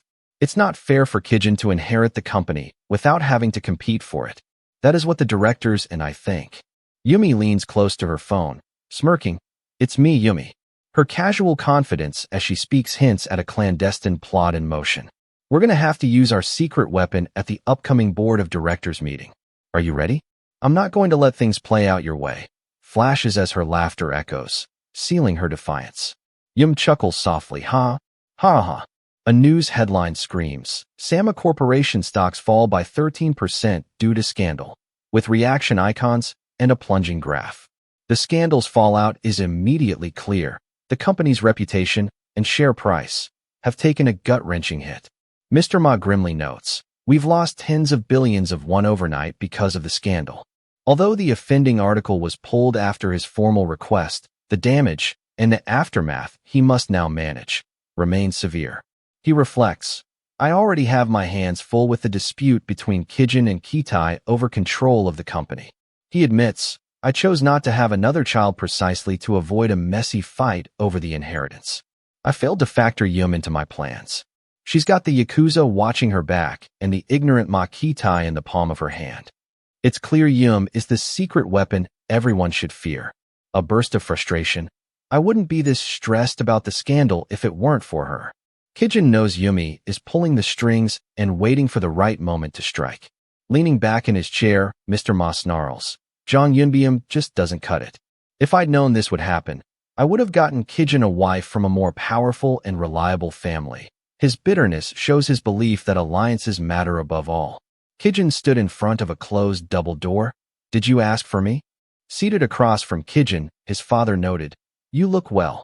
Kijin, sitting poisely, thanks his father for teaching not to get overly sensitive about trivial matters. His calm facade masks the pressure of cleaning up the corporate mess. I heard that you've got a lot on your plate trying to clean up my mess. I apologize for that. Kijin's father observed him as his inner monologue praises his own son. He's intelligent, handsome, has the ability to remain rational in stressful situations, and has a will of steel. He agreed to the marriage with Zhang Yunbium's family in exchange for burying the crane collapse incident, but it turned out to be a loss for them. His regret is palpable as he realizes the bargain backfired financially and politically. Mr. Ma advises Kijin, the scandal will settle down in a few days. You just focus on getting your head straight for the upcoming board of directors meeting. He warns, you ended up giving the snakes an opportunity to bring you down, pressing his son to prepare a defense strategy. When pressed, Kijin curtly replies, it's a secret. I'm not entirely sure if you are on my side yet. His father retorts, are you kidding me? Kijin snaps back. If you are going to support me, put your heart into it instead of making threats. You didn't get rid of the directors who openly favored Ma Quanqiu when your father was in charge. Now they're siding with Yumi and trying to make Kitai the chairman. He exposes internal conspiracies within the board. Slamming the table, Kijin's father explodes. It's not that I didn't. I couldn't. Do you think we're running a small neighborhood store here? Being the chairman does not give me the right to do anything I please. He defends his position, scolding his son for questioning his authority. Leaning forward, Kijin challenges. Then would you mind if I got rid of them? His threat to purge unloyal directors hangs heavy in the charged silence. The father's hand lifts his teacup as he stammers. "WH, what did you just say?" Kijin calmly lifts his cup and declares, I'll finish the job you weren't able to do, Mr. Ma. The formality of Mr. Ma in private shocks his father, highlighting his son's challenge to his authority. His father recoils in surprise. This is only the second time Kijin has addressed him as Mr. Ma behind closed doors. The memory of the first occasion looms large in his mind. Flashback. During the rollout of a controversial new business plan, Kijin succeeded where everyone else, even I, had failed.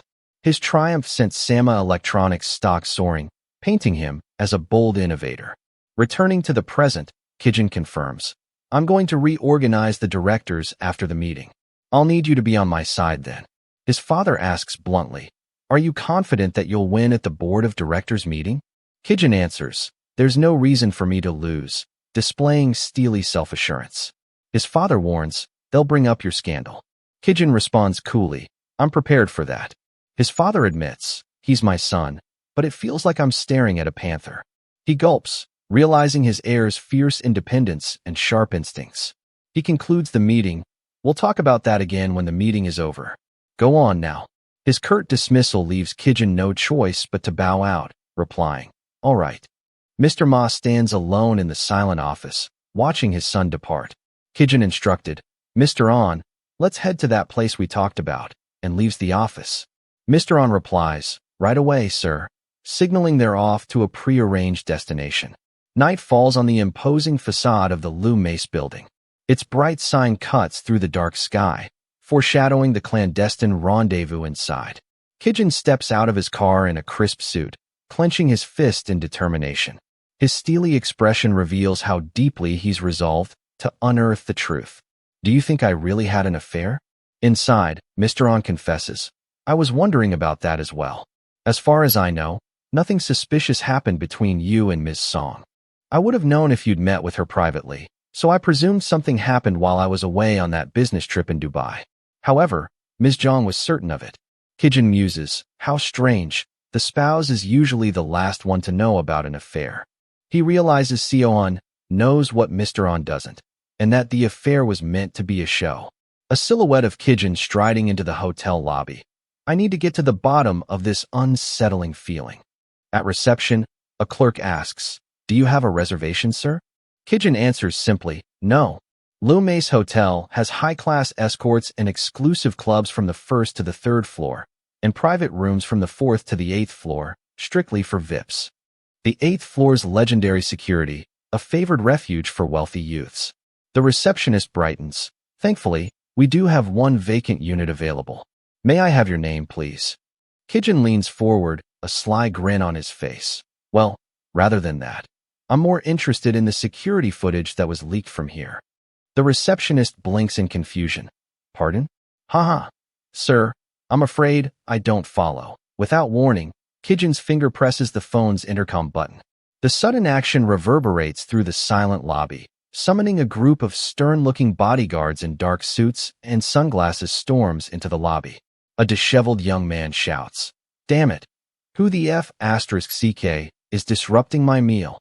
He sweeps aside a guard in irritation, exposing himself as someone accustomed to commanding attention. Kijin's eyes narrow. "Why is he here? I remember his name.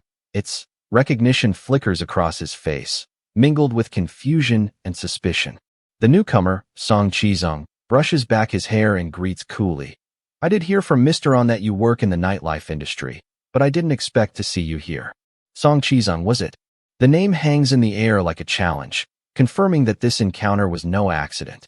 Kijin leans back, loosens his tie, and asks coolly, "Did you say you were Song Charon's brother?" His calm demeanor masks the sharp curiosity behind his question. "I heard you threaten my wife. Why do you think I'm here?" Kijin's gaze turns steely. "A few months ago, someone went to the press to report a scandal concerning me, and this person submitted security footage from Lu Mace Hotel as evidence." He lays out the origins of the trouble, implying inside knowledge. Chizung's face tightens in surprise. It's been revealed that Song Chiron was the one who did it. If so, I wonder who gave her the security footage. Kijin narrows his eyes in thought and murmurs, "But I think I have a pretty good idea." His confident tone suggests he's pieced together the culprit behind the leak. Leaping to his feet, Chizung shouts, "I didn't do anything." His sudden burst of panic betrays a deeper fear of being falsely accused.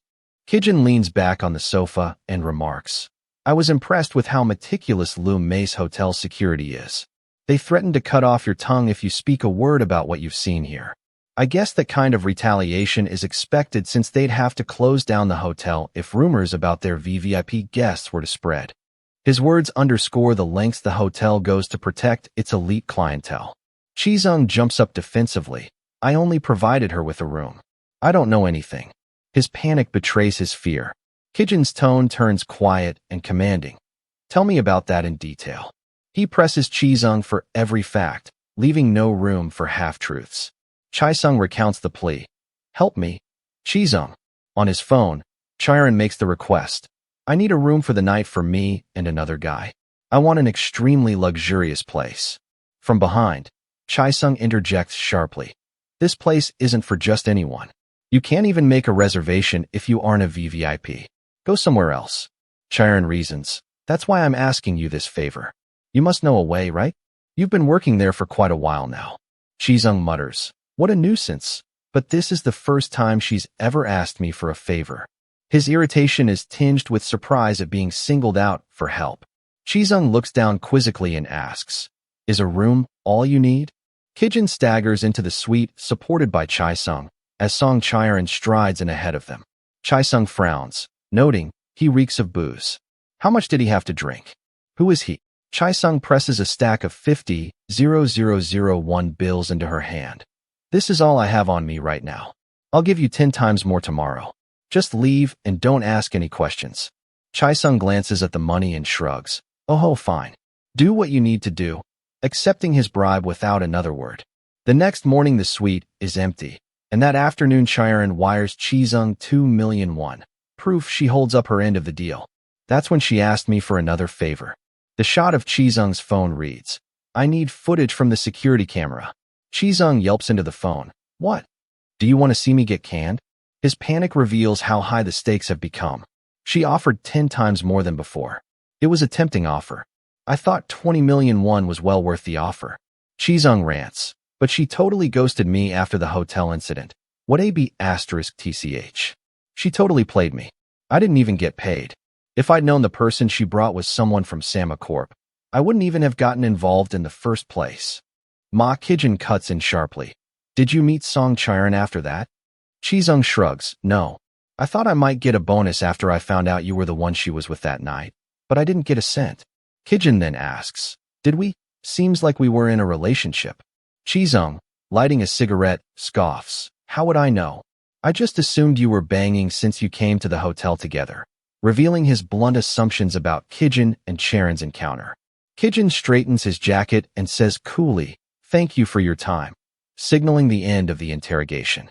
As Kijin is about to leave, he calls out, Mr. On. Mr. On appears. Yes, Mr. Ma. Kijin orders, Get in touch with the hotel's head of security. Let them deal with this guy, pointing at Chizung. Chizung snaps back, Hey, I told you everything I know. You gotta keep your end of the bargain. But Kijin just replies ominously, This is about something else. Kijin steps forward, menace in his eyes. I can't forgive a piece of trash like you, lurking around my wife. Struggling in Mr. On's grip, Chizung yells, Hey, stop. I won't let you get away with this. As Kijin turns to depart, leaving him helpless. From the surveillance point, Kijin reviews the security footage. His inner monologue notes. It lines up with what Song Chizung said. This isn't enough for a scandal. That's why she needed a picture. They said Song Chiron was the one who leaked it to the press. If we'd really been involved, she would have used a more convincing photo, instead of one taken while I was asleep. Mr. On's testimony, my feelings toward Seohan, and the existing circumstances. Frowning at his phone, he concludes, When I put them together, this scandal becomes all the more suspicious.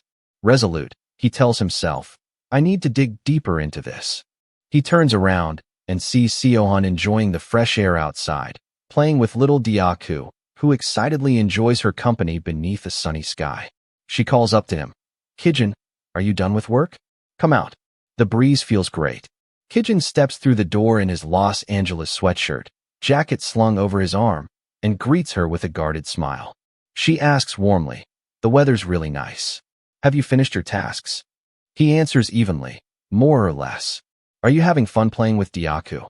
Seohun teases Kijin. You said you wouldn't get jealous over a female dog. Kijin pouts. Well, you seem like you're having more fun with her than me. He lifts his shirt to reveal his sculpted abs, complaining. It's your fault for only petting the dog when I'm also here. Will you stroke me too if I show you my belly like Diaku? Seohun gently rubs his stomach and declares, your belly's too hard. It doesn't feel nice, and it's not very cute, teasing him back. Kijin sweeps in to kiss her cheek. Look at you, teasing me like that. You've gotten bolder. Seohun blushes, smiling at how comfortable they've grown together. Kijin reflects. She used to blush every time she saw my bare skin. We're finally getting used to each other, like every other couple out there. Noticing a hint of chill, Kijin says, it's pretty chilly since fall is almost here. Put this on, draping his jacket over her shoulders. She turns to Diaku's level. Huh? I think Diaku's jealous because we're not paying her any attention. Oh, look at her. Kijin watches, amused when Diaku rolls over, seeking belly rubs. Kijin notices a fresh scar on Diaku's belly. What's that scar? Seohun explains the scar came from an operation the dog received 1 month ago. Kijin asks, what kind of operation, as they peer down at Diaku's scar. Seohun pets Diaku affectionately. She had 4 little pups inside her belly. Kijin gently inquires, did she lose them? Seohun somberly replies, they were taken out from here. She was suffering from bladder cancer. Her condition was pretty severe, and she needed chemo right away. She's now kneeling by Diaku, sympathy on her face. Kijin wraps an arm around Seohun's shoulders. It must have been a tough choice. She admits, still, I had to decide since she was under my care. I thought about it a lot and cried for nights on end before deciding to go ahead with the operation. I'm not sure if Diaku would have wanted it too. The skyline behind her emphasizes her lingering doubts about the dog's best interests. Kijin reflects as he looks at Seohun's profile. People who don't know her might mistake her for a cold person, but she's really kind. The more I get to know about her, the more warm-hearted she seems. I was attracted by her beauty at first and fell for her intelligence later. Now, I am captivated by her gentle nature as I fall even deeper in love with her. I can't believe I hurt someone like you. If it turns out my relationship with Song Chiron was different from what you thought it was, would that comfort you in any way? This question underscores Kijin's desire to reassure Seohun of his loyalty. Seohun turns to look at him and smiles warmly, asking, what are you thinking about? Kijin reaches out tenderly. I want to give myself to you entirely. His earnest confession marks a turning point in their relationship. Over a delicate kiss, he vows, one day, I will uncover the truth and stand beside you with my head held high. Their bond feels strengthened by trust, commitment, and the resolve to face secrets together. Mr. On notices, Mr. Ma, you've got dark circles under your eyes, and Kijin replies, are they that obvious? As he sits wearily at his desk. Mr. On teases, well, it's certainly clear that you're a newlywed, to which Kijin beams, good. I wanted people to notice. His tired look is worn proudly as a public display of his marriage. Mr. On slides over a thick binder. Here's the list of attendees for the board of directors meeting that you asked for. There are 12 of them in total, with detailed descriptions and work histories. Kijin prepares to strategize against potential rivals. Standing over the folder, Mr. On asks, by any chance, do you remember any of them? Kijin flips through and says, Managing Director Lee Duji. I don't think we get along well. He pins down the most dangerous opponent. With a satisfied nod, Mr. On says, that makes things easier. I've put together 8 pages of information on him, since he's the one you should be most cautious of. Kijin sighs. That's a lot, steeling himself for battle. Mr. On leans in and asks kindly, Mr. Ma, are your memories coming back? Kijin admits, it's too soon to tell. I've only got bits and pieces so far. I recall making him kneel before me, as a mental image shows Lee Duji on his knees in a Stark room. Lee Duji got the Yakuza involved in the crane collapse incident. While Kijin's notes reveal, I thought Yumi was the mastermind, but he kept denying it. He was sent to our branch office in the Philippines. Kijin pieces together the scandal's players. He looks up and asks, is this the reason I made him kneel? The aide confirms with a single line, that is correct. The connection between Duji's misdeeds and Kijin's leverage is laid bare. Kijin reflects, humph, he must still resent me for that. But why did I get involved in Sama Construction's business? He wonders if past victories have turned into lingering grudges. Mr. On added, it wasn't Sama Construction you were getting involved with. It was more about Yumi. You weren't fond of the idea of getting the Yakuza involved with Sama Corporation. I suspect you were planning to use that against Yum to bring her down. Kijin concludes, I must have failed, seeing as she's still standing strong. There was no evidence other than the victims' testimonies. Did they say Han Yong-soo is now in prison somewhere in Gyeonggi-go? I wonder if I can use him in some way, suggesting he's plotting to leverage Kijin for his own ends. Suddenly, Kijin's phone buzzes with an incoming call labeled father-in-law, interrupting the dark reverie. He answers politely, yes, Mr. Jong. What is it? On the line, Kijin offers congratulations and announces, I'll visit you tomorrow, hinting at news worth celebrating. Mr. On guesses correctly. Good news, I presume? And Kijin confirms, Mr. Jong passed the nomination screening. Mr. On adds, congratulations, Mr. Ma. I suppose President Choi must have pulled some strings. Jong Yunbyum passed the nomination screening for Daeon Party. He's backed by Sama Corp, and Lee Sankul, backed by Daesung Corp, were locked in an intense competition that lasted over 10 days. Relieved, Mr. On confesses, I was worried this might cause Mr. Ma and Ms. Jong's relationship to sour. What a relief. Since he's been nominated, all that's left is to win the general election. Ms. Jong will be thrilled to hear the news. You should call her. Kijin hesitates. Should I? Kijin's internal monologue counters. I don't think I have to let her know right away. He hesitates before calling his wife, imagining her sweet, Kijin, greeting and admits. But I wouldn't mind hearing her voice again. He steels himself and dials. Hey, it's me. At another office, an assistant announces, Sir, Congressman Jong has arrived. Would you like to see him right away? And Mr. Ma coolly replies, let him in. Jong Yunbyum enters the office with a deep bow. Hello, Mr. Ma. It's been a while. How are you? Mr. Ma greets him cordially. Welcome, Mr. Jong. Congratulations, I heard you passed the nomination screening.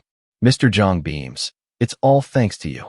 Humbly, Mr. Ma insists, I didn't do anything. Though I did hear that Kijin met with President Choi a number of times. Mr. Jong replies. Yes, I called him to thank him on my way over here. Mr. Ma claps Mr. Jong on the shoulder. That's what families are for, huh? Don't just stand there. Come sit down. Mr. Jong's thoughts reveal surprise at his own hospitality. Mr. Ma has never been so welcoming before. I did manage a marriage between our children in exchange for burying the crane collapse accident. But there is a huge disparity between the chairman of the #1 conglomerate in Korea and a new congressman. He recalls how pivotal the nomination was. I would have had to turn back at the gate if I didn't get nominated, and breathes a relieved few. Mr. Ma offers a gift. I hope you win the election. I will give you a nice bottle of wine if that happens. Mr. Jong nods respectfully. I'll do my best, sir. Mr. Ma questioned, when will you stop being so formal with me? Mr. Jong looks caught off guard by the question. Jong reminds him, though I am 6 years older than you, we're practically family. Other people might mistake us for being distant. It might be difficult for you to get used to it right away, so why don't we drop the formalities after the election? Mr. Jong's monologue reveals his stakes. Finally, this means he'll acknowledge me as his in-law if I win the election. He bows respectfully and says aloud, Thank you, sir. His eyes blaze with determination as he vows, I will make sure to repay you with my victory. About 2 months left until the general election, at the Myri Arts Center, where a banner proclaims the Jean Roy Baskus exhibition. Inside, Seohan's assistant gushes, it's a major hit. I knew it would be successful, but this is beyond my expectations. Seohan explains, there has never been an exhibition of this scale in Korea.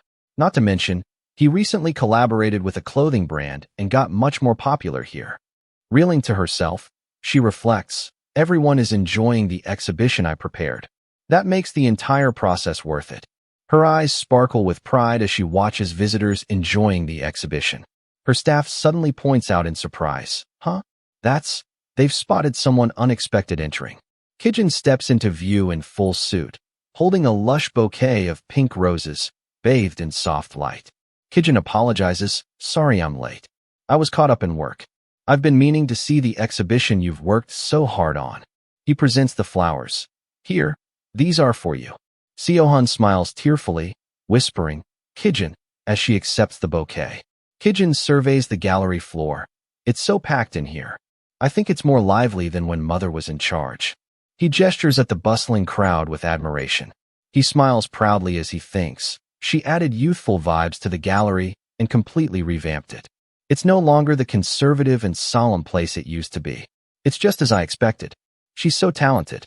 It would be a waste for someone like her to just stay home. Seohan clasps her bouquet in a contented bow. She leads Kijin into her office, saying simply, Come in. Seohan admires the bouquet as she puts it in a vase. Kijin asks, Do you like flowers? She answers, I do. I prefer the little ones over the large ones.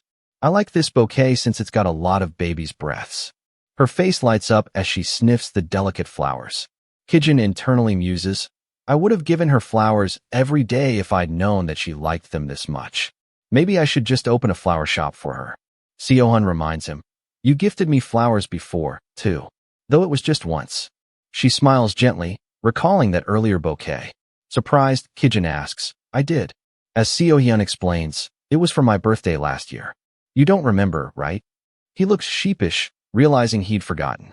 Standing across a softly lit dinner table with the cityscape behind him, Kijin offers a flower bouquet. About what happened that night. Seohyun recalls, You brought me flowers last year for my birthday, even though our marriage was arranged. We agreed to have dinner every Saturday, and that night I managed to spend my birthday with you, though you had no idea. Near the end of the meal, you excuse yourself, saying you needed to make a business call, and steps outside clutching his phone. Seohyun watches from inside, puzzled by his abrupt departure. She waits alone sipping wine. I waited for you for a long time and ended up coming back much later. When you finally returned, you were out of breath and sweating, flowers still in hand, as if you ran back here. She asks how he found out, and he said he saw it on her phone by chance. An automated birthday message popped up while she was in the bathroom. Kijin had hurried off to buy flowers from a vendor because the department stores were closed. I still remember what you said that night, she teases. You said you had to buy them from a vendor since the department stores were closed. Do you know what you said after that? Kijin blushes and laughs nervously. If I had known something like this was going to happen, I would have asked for Sama department store instead of electronics. His flustered grin makes Seohyun's heart flutter. In that moment, Seohyun admits softly, I thought you liked me. She smiles, touching her chest as memories warm her face. Kijin and Seohyun stand face to face, tension palpable as he hesitates to speak. At last, Kijin pulls Seohyun into a heartfelt hug, his arms wrapping around her protectively. I believe I did. I have no doubt that I liked you. You are someone who is hard not to. That's why I need to find out the truth. Steeling himself as he puzzles over their past. How did my relationship with Song Chiron lead to that accident? His jaw sets. He's resolved to uncover every hidden detail. Seohyun offers a gentle smile. I truly hope so. Kijin's gaze drifts as he wonders out loud. When did we start to grow apart from each other? Seohyun reflects. From what you've told me, it sounds like things were good between us for the first few months of our marriage. There must be a reason why our relationship took a turn for the worse. Thinking back, Seohyun says, it was about 6 months after we got married. Kijin asks gently, did something happen then? But Seohyun shakes her head. Not particularly. The business was going well, and there was nothing out of the ordinary. She recalls, you just changed all of a sudden. From the way you looked at things, the way you talked, and the way it felt when your clothes brushed against mine, everything had changed. I couldn't understand what was going on since I was taken aback by the sudden change. Now looking back, that's when you and Song Chiron started your affair. Kijin counters gently. It doesn't sound like you're positive, and she admits it took another month before she saw their betrayal with her own eyes. She recalls the party at Sama Electronics where Song Chiron wore the same dress as me, a deliberate move as if she wanted me to see. That public display confirmed his suspicions about their affair. Kijin asks, when did you first realize that I had changed? Seohyun answers, when Diaku had her surgery, linking her emotional withdrawal to that day. She relives the moment. That was the day when Diaku had to remove the babies from her belly. Seohun confesses she came back home late after taking care of Diaku all day and cried the entire night, out of guilt for deciding to terminate those little lives. She finds her collapsed on the lobby floor, overcome by grief and remorse. The image of Seohun crouched in tears reveals the depth of her heartbreak that night.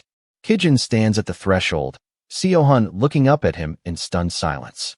The distance between them, once familiar and safe, now feels vast. Kijin coldly tells her, "You are despicable in so many ways." Startled, she apologizes, "Oh, I'm sorry. I didn't realize." Kijin accuses her, "You can't even follow a simple rule." Seohun shows mixed emotions flickering across her face, thinking her unsightly emotion must disgust him. Kijin strides past Seohun with a determined whip, leaving her standing alone in the foyer. Seohun stumbles, rubbing her arm against the cold wall, bewildered as she thinks, "What's going on?" The abrupt confrontation leaves her shaken, unsure why Kijin's behavior has changed so suddenly. Alone and exhausted, Seohun closes her eyes and thinks, I'm so tired, maybe he'll feel better tomorrow. I thought you'd be back to normal in no time, but you kept pushing me away after that day." Back to the present, Seohun narrates, "That was when it all started, the little ones. Diaku, which now grates on her nerves every time she hears them. A dark memory surfaces, Seohun and Seojin's conversation. There's no other choice. An abortion is the only way. An abortion? Are you serious? The gravity of that night resurfaces, raw and unsettling. As she reflects on the haunting memory of deciding to end the puppies' lives, Kijin panics and asks himself, what if I misunderstood what I saw in the past, just like right now? His face betrays the terror that his memories, both of him distancing and that abortion conversation, might be flawed. He gulps and reasons, "No, nothing is definite yet. I can't say that I misunderstood everything just from listening to that conversation." Still, doubt gnaws at him, as he struggles to piece together what really happened. As he clenches his fist, he tells himself, "I shouldn't jump to conclusions right now. There's no proof that it's even real." He steels his resolve to seek the truth rather than act on fear. Kijin thanks Seohun. "Well, thank you for telling me. I need to get back now and get ready for the upcoming board of directors meeting." Seohun asks, "You're not going home with me?" Kijin explains, "I haven't fully finished preparing for the meeting yet," and Seohun simply responds, "Oh." Suddenly, Kijin leans in and celebrates their reconnection with a soft kiss. Seohun freezes in surprise, the unexpected gesture stirring mixed emotions. Pulling back, Kijin urges Seohun to head home first. He turns around with determination to solve the mystery. A calm night sky over autumn leaves sets a reflective mood. Outside the gate late at night, Kijin meets his aide Mr. On.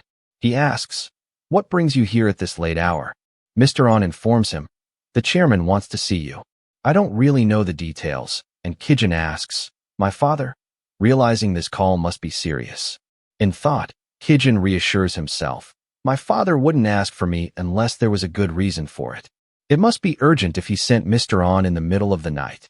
His expression tightens with apprehension. A wide shot of the family villa at night, lit windows framed by ginkgo trees. Kijin knocks on the door and announces, "I'm here, father." His father spins around in his chair, silent and stern, as Kijin steps into the room's tense atmosphere.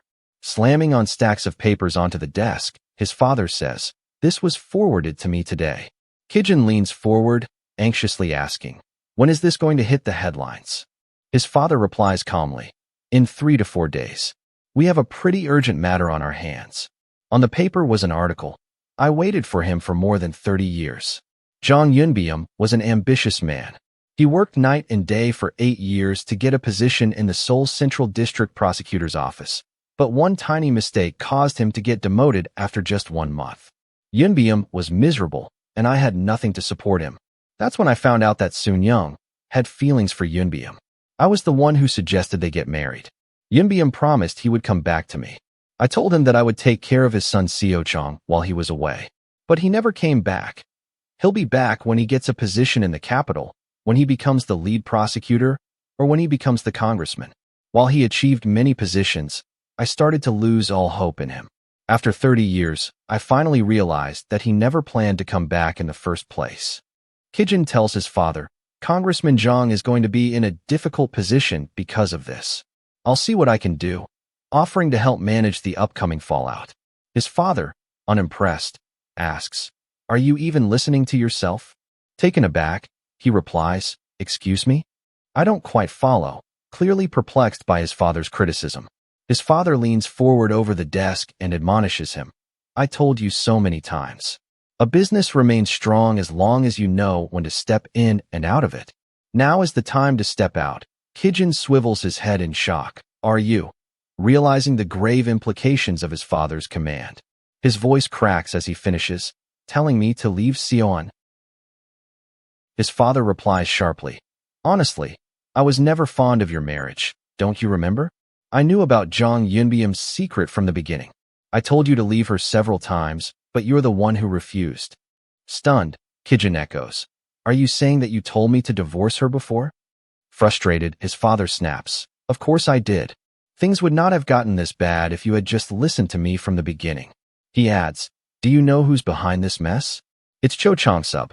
If what he's after is Zhang Yunbiam's defeat, money can't even stop this from being published." Kijin's jaw tightens as he realizes the plot to drive a wedge between him and his father. Cho Chang-sub is the toughest rival Congressman Zhang will face.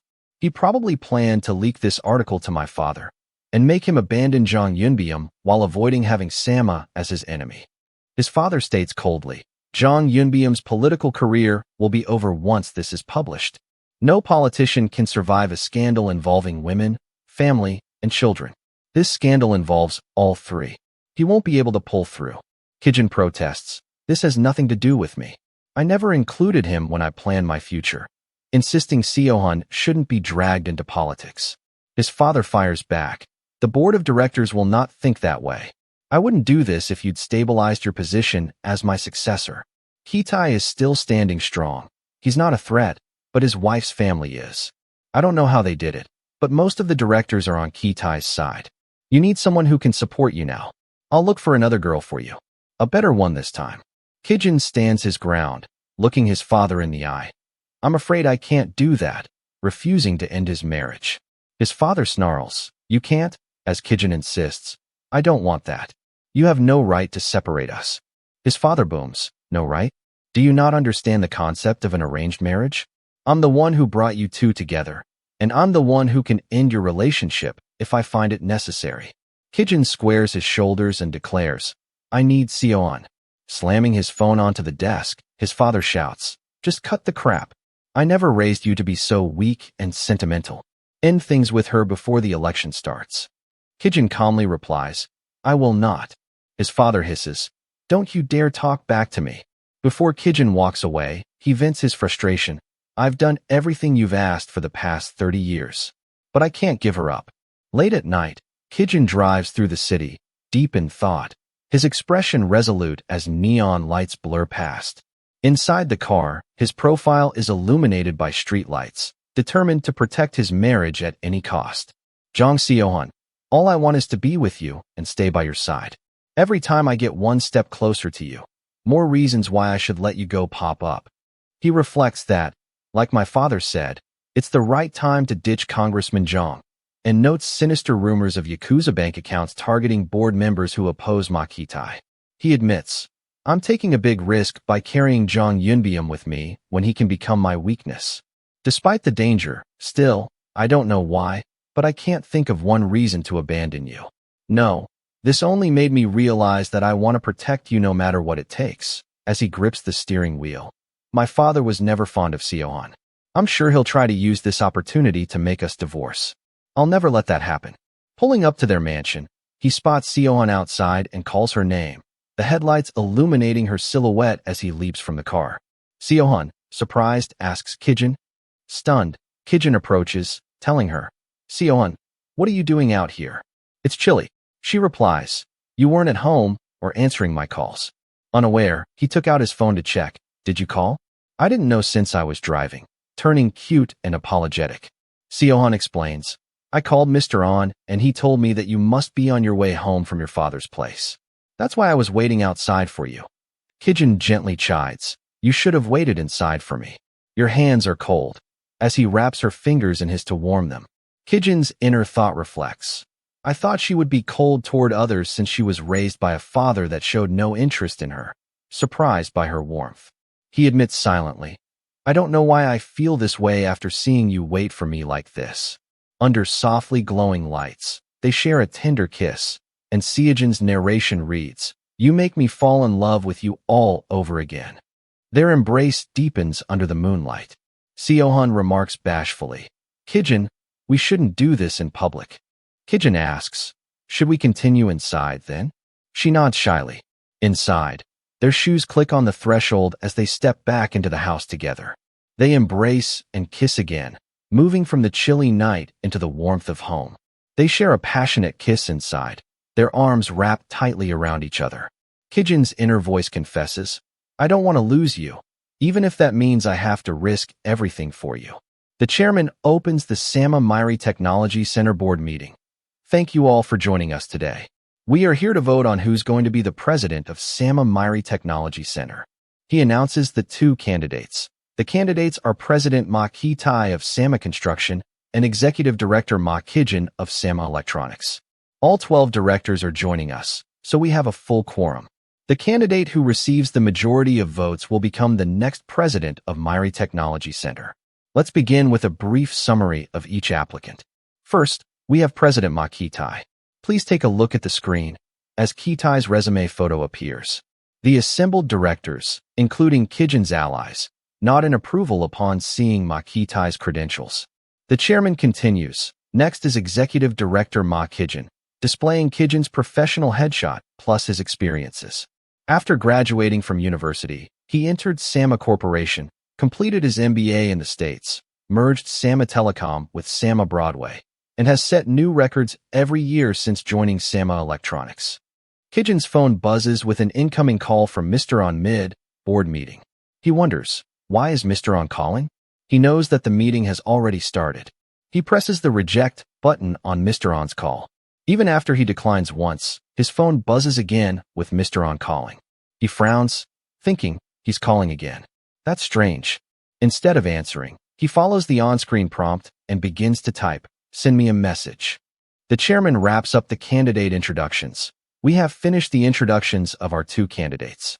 Now, each director can ask questions to our candidates if they have any. A director raises his hand and says, There was a huge scandal about you recently regarding your extramarital affair. Everyone was astonished when they heard the news about your relationship with your secretary.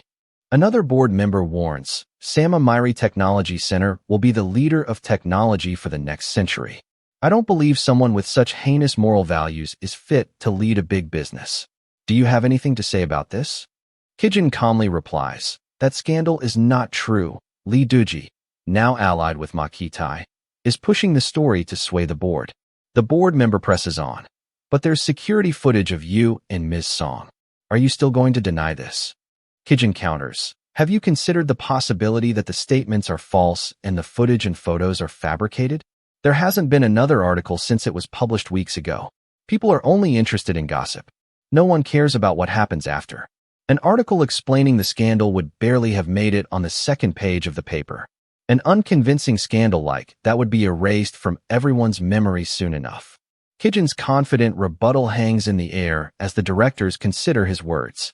A director raises a hand and challenges him. Don't you think your answer is a little strange? Yumi points out his omission. If someone accused me of an affair I wasn't part of, I would tell them that I never did anything like that or that I went to that hotel for a business meeting. But you haven't said anything like that, Mr. Ma. There's a rumor going around saying that you have amnesia. Is that true? She internally thinks. Of course he will deny it, but I've prepared for my rebuttal in many. As she readies her next question, Kijin calmly confirms, It's true.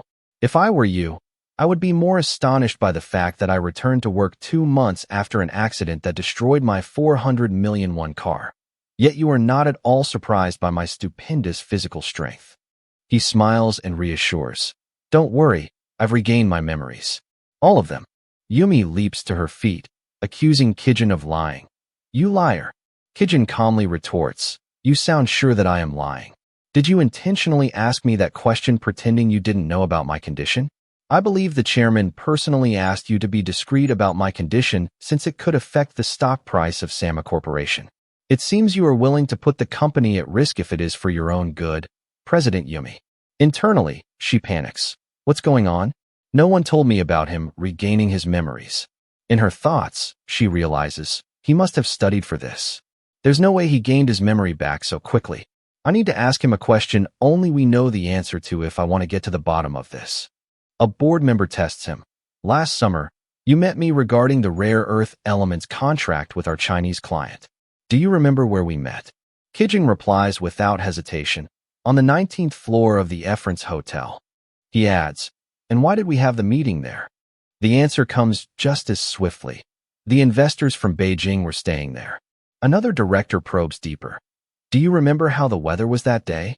Kijin responds, it was extremely hot, around 35 degrees Celsius, and the air conditioner wasn't working. Kijin smiles wryly and challenges her. What's wrong?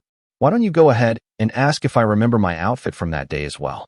I guess it would be convenient for you to argue that I've lost my memory if I failed to answer. Kijin reflects that keeping a daily journal paid off. I knew that writing in my journal daily would actually come in handy one day. I was able to retrieve information regarding work thanks to documented files and my meeting log journal. Yumi panics in her thoughts. This is bad. We will lose if things continue like this. Look at him pretending not to know anything after I bribed him with all that money. She recalls how she lobbied 2 directors by convincing them with Ma Kijin's scandal and supposed amnesia, then secured 2 more votes after Zhang Yunbiam's affair broke. Yet now her scheme feels unstable because everyone's seen that Ma Kijin is standing strong. She frets. I need to use my secret weapon, but why isn't he messaging me? A text from her phone reads, Where are you? I told you when you should get here. She reads the reply. The hospital refused to discharge the patient, so it took longer than expected. We're outside waiting. I hope we're not too late. Yumi smirks and addresses Kijin. So everyone here heard you say that your memories are back. I guess that makes it easier for you to explain your scandal. She challenges him. You said it was fabricated, didn't you? If you have nothing to hide, let's bring in the other party in question. Kijin, surprised, asks, The other party? A door creaks open behind him. Kijin turns. Wait, is that? Into the boardroom rolls Ms. Song in a wheelchair, escorted by her brother, stunning everyone. 2 stunned directors blur past in shock as one whispers, My goodness, I thought she was in a coma. Another wonders, how did Song Chiron get here? Kijin approaches as Song Chiron sits upright in her wheelchair at the front of the room. Song greets him calmly with a simple, Hello. It's been a while, Mr. Ma. Kijin suddenly reels, dizzy, woozy, as memories begin to flood back. A dark flashback shows a terse conversation. There's no other choice. An abortion is the only way, echoing in his mind. You've heard it correctly. What else do you need to explain? Then an image, Ms. Song's earlier confession rings out. If you want to hurt your wife, you're welcome to use me. Overwhelmed with the flooding memories, Kijin clutches his head, crying out, Arg. The board members rush to his side. Mr. Ma, what's going on? Are you okay? Internally he thinks, the memories are. Song Chiron pants softly. Ugh, huh? Huh? As she watches him struggle, implying she's been waiting for this moment. Kijin suddenly collapses to the floor with a loud thud, while stunned directors rush forward in alarm. Lying on the ground, Kijin's eyes flutter open with a weak, sweating smile as he struggles to regain consciousness. A director shouts, Mr. Ma, are you all right? And another yells, Someone call for an ambulance. Kijin reflects Zhang Xiaoyun is the woman my father suggested for my arranged marriage. Kijin and Xiaohun negotiate their living arrangement. I'll take the first floor, and you'll take the second. We can swap if you'd prefer. Xiaohun readily agrees. I understand, surprised that Xiaohun agreed so easily on their very first encounter. He reflects that Xiaohun doesn't seem like the type to lie, and notes her poised and well-mannered demeanor. Their 3 pre-marriage meetings, a blind date, their dress/tuxedo fitting, and the family's formal introduction. Finally, after meeting with each other 3 times, they got married. He reflects that although they only knew each other's names and appearances, their families had thoroughly vetted one another. He realizes he unexpectedly fell in love with her. He recalls small moments with Xiaohun, watering the garden in the morning and reading on the terrace. He would sometimes get a glimpse of her when you read her books out on the terrace. He admired her intelligence and was charmed when her cheeks flushed after a single glass of wine. Kijin offers his mother's gallery to her. This is one of the galleries my mother is running. Why don't you take charge of it? Seo-hun is surprised. You want me to manage an art gallery? He reminds her. Isn't it time for you to get a job? Your graduation exhibition is over. Seo-hun happily agrees. I'll do my best. Kijin wonders what kind of life made her so excited about work and confesses growing curiosity about her. That's when I started to become more curious about you. He's impressed by Seo-hun's success in transforming a rundown, exclusive gallery into a modern space, thinking, I've never been so intrigued by someone before in my life. He reflects on how being with Seo-hun was a first for him. He'd never needed someone by his side or shared daily routines until he met her. He admits he'd never consistently greeted one woman each morning or watched someone get ready. Small habits he formed with Seo-hun. He notices Seo-hun's cute new pajamas covered in rabbits and carrots, thinking it's very different from what she usually wears and finding it adorable. He recalls falling in love when Seo-hun thoughtfully chose holiday gifts for each director and executive based on their hobbies and interests. You made me fall in love with you as you beamed over a cheap bouquet I bought for you. With each passing day, he fell in love with Seo-hun more and more for different reasons, deepening his feelings. I knew nothing but your name when our marriage started, but my feelings for you continued to grow. Kijin reaches out his hand towards Seo-hun, underscoring his longing and connection. Overcome by emotion, he passionately kisses Seo-hun, thinking, I couldn't even control myself at a certain point. I wonder if you also felt the same way since you didn't push me away. After pulling back, Seo-hun breathlessly asks, Kijin, are you drunk? As she steadies him in her arms. Kijin's inner voice steals. I want to know, before their wedding, dowries, gifts, rings, and even contracts were exchanged between our families, yet none of those were my own choice. Kijin reveals a single pearl necklace in its box, thinking, with my confession, that was my plan. Suddenly, Seo-hun's voice echoes, there's no other choice. An abortion is the only way. Seo-jun asks, an abortion? Are you serious? Seo-hun answers, who's going to decide if not me? You have no right to get involved in this. Seo-jun fires back. Don't say something so cruel, Seo-hun. She snaps, cruel? Don't you dare call me that.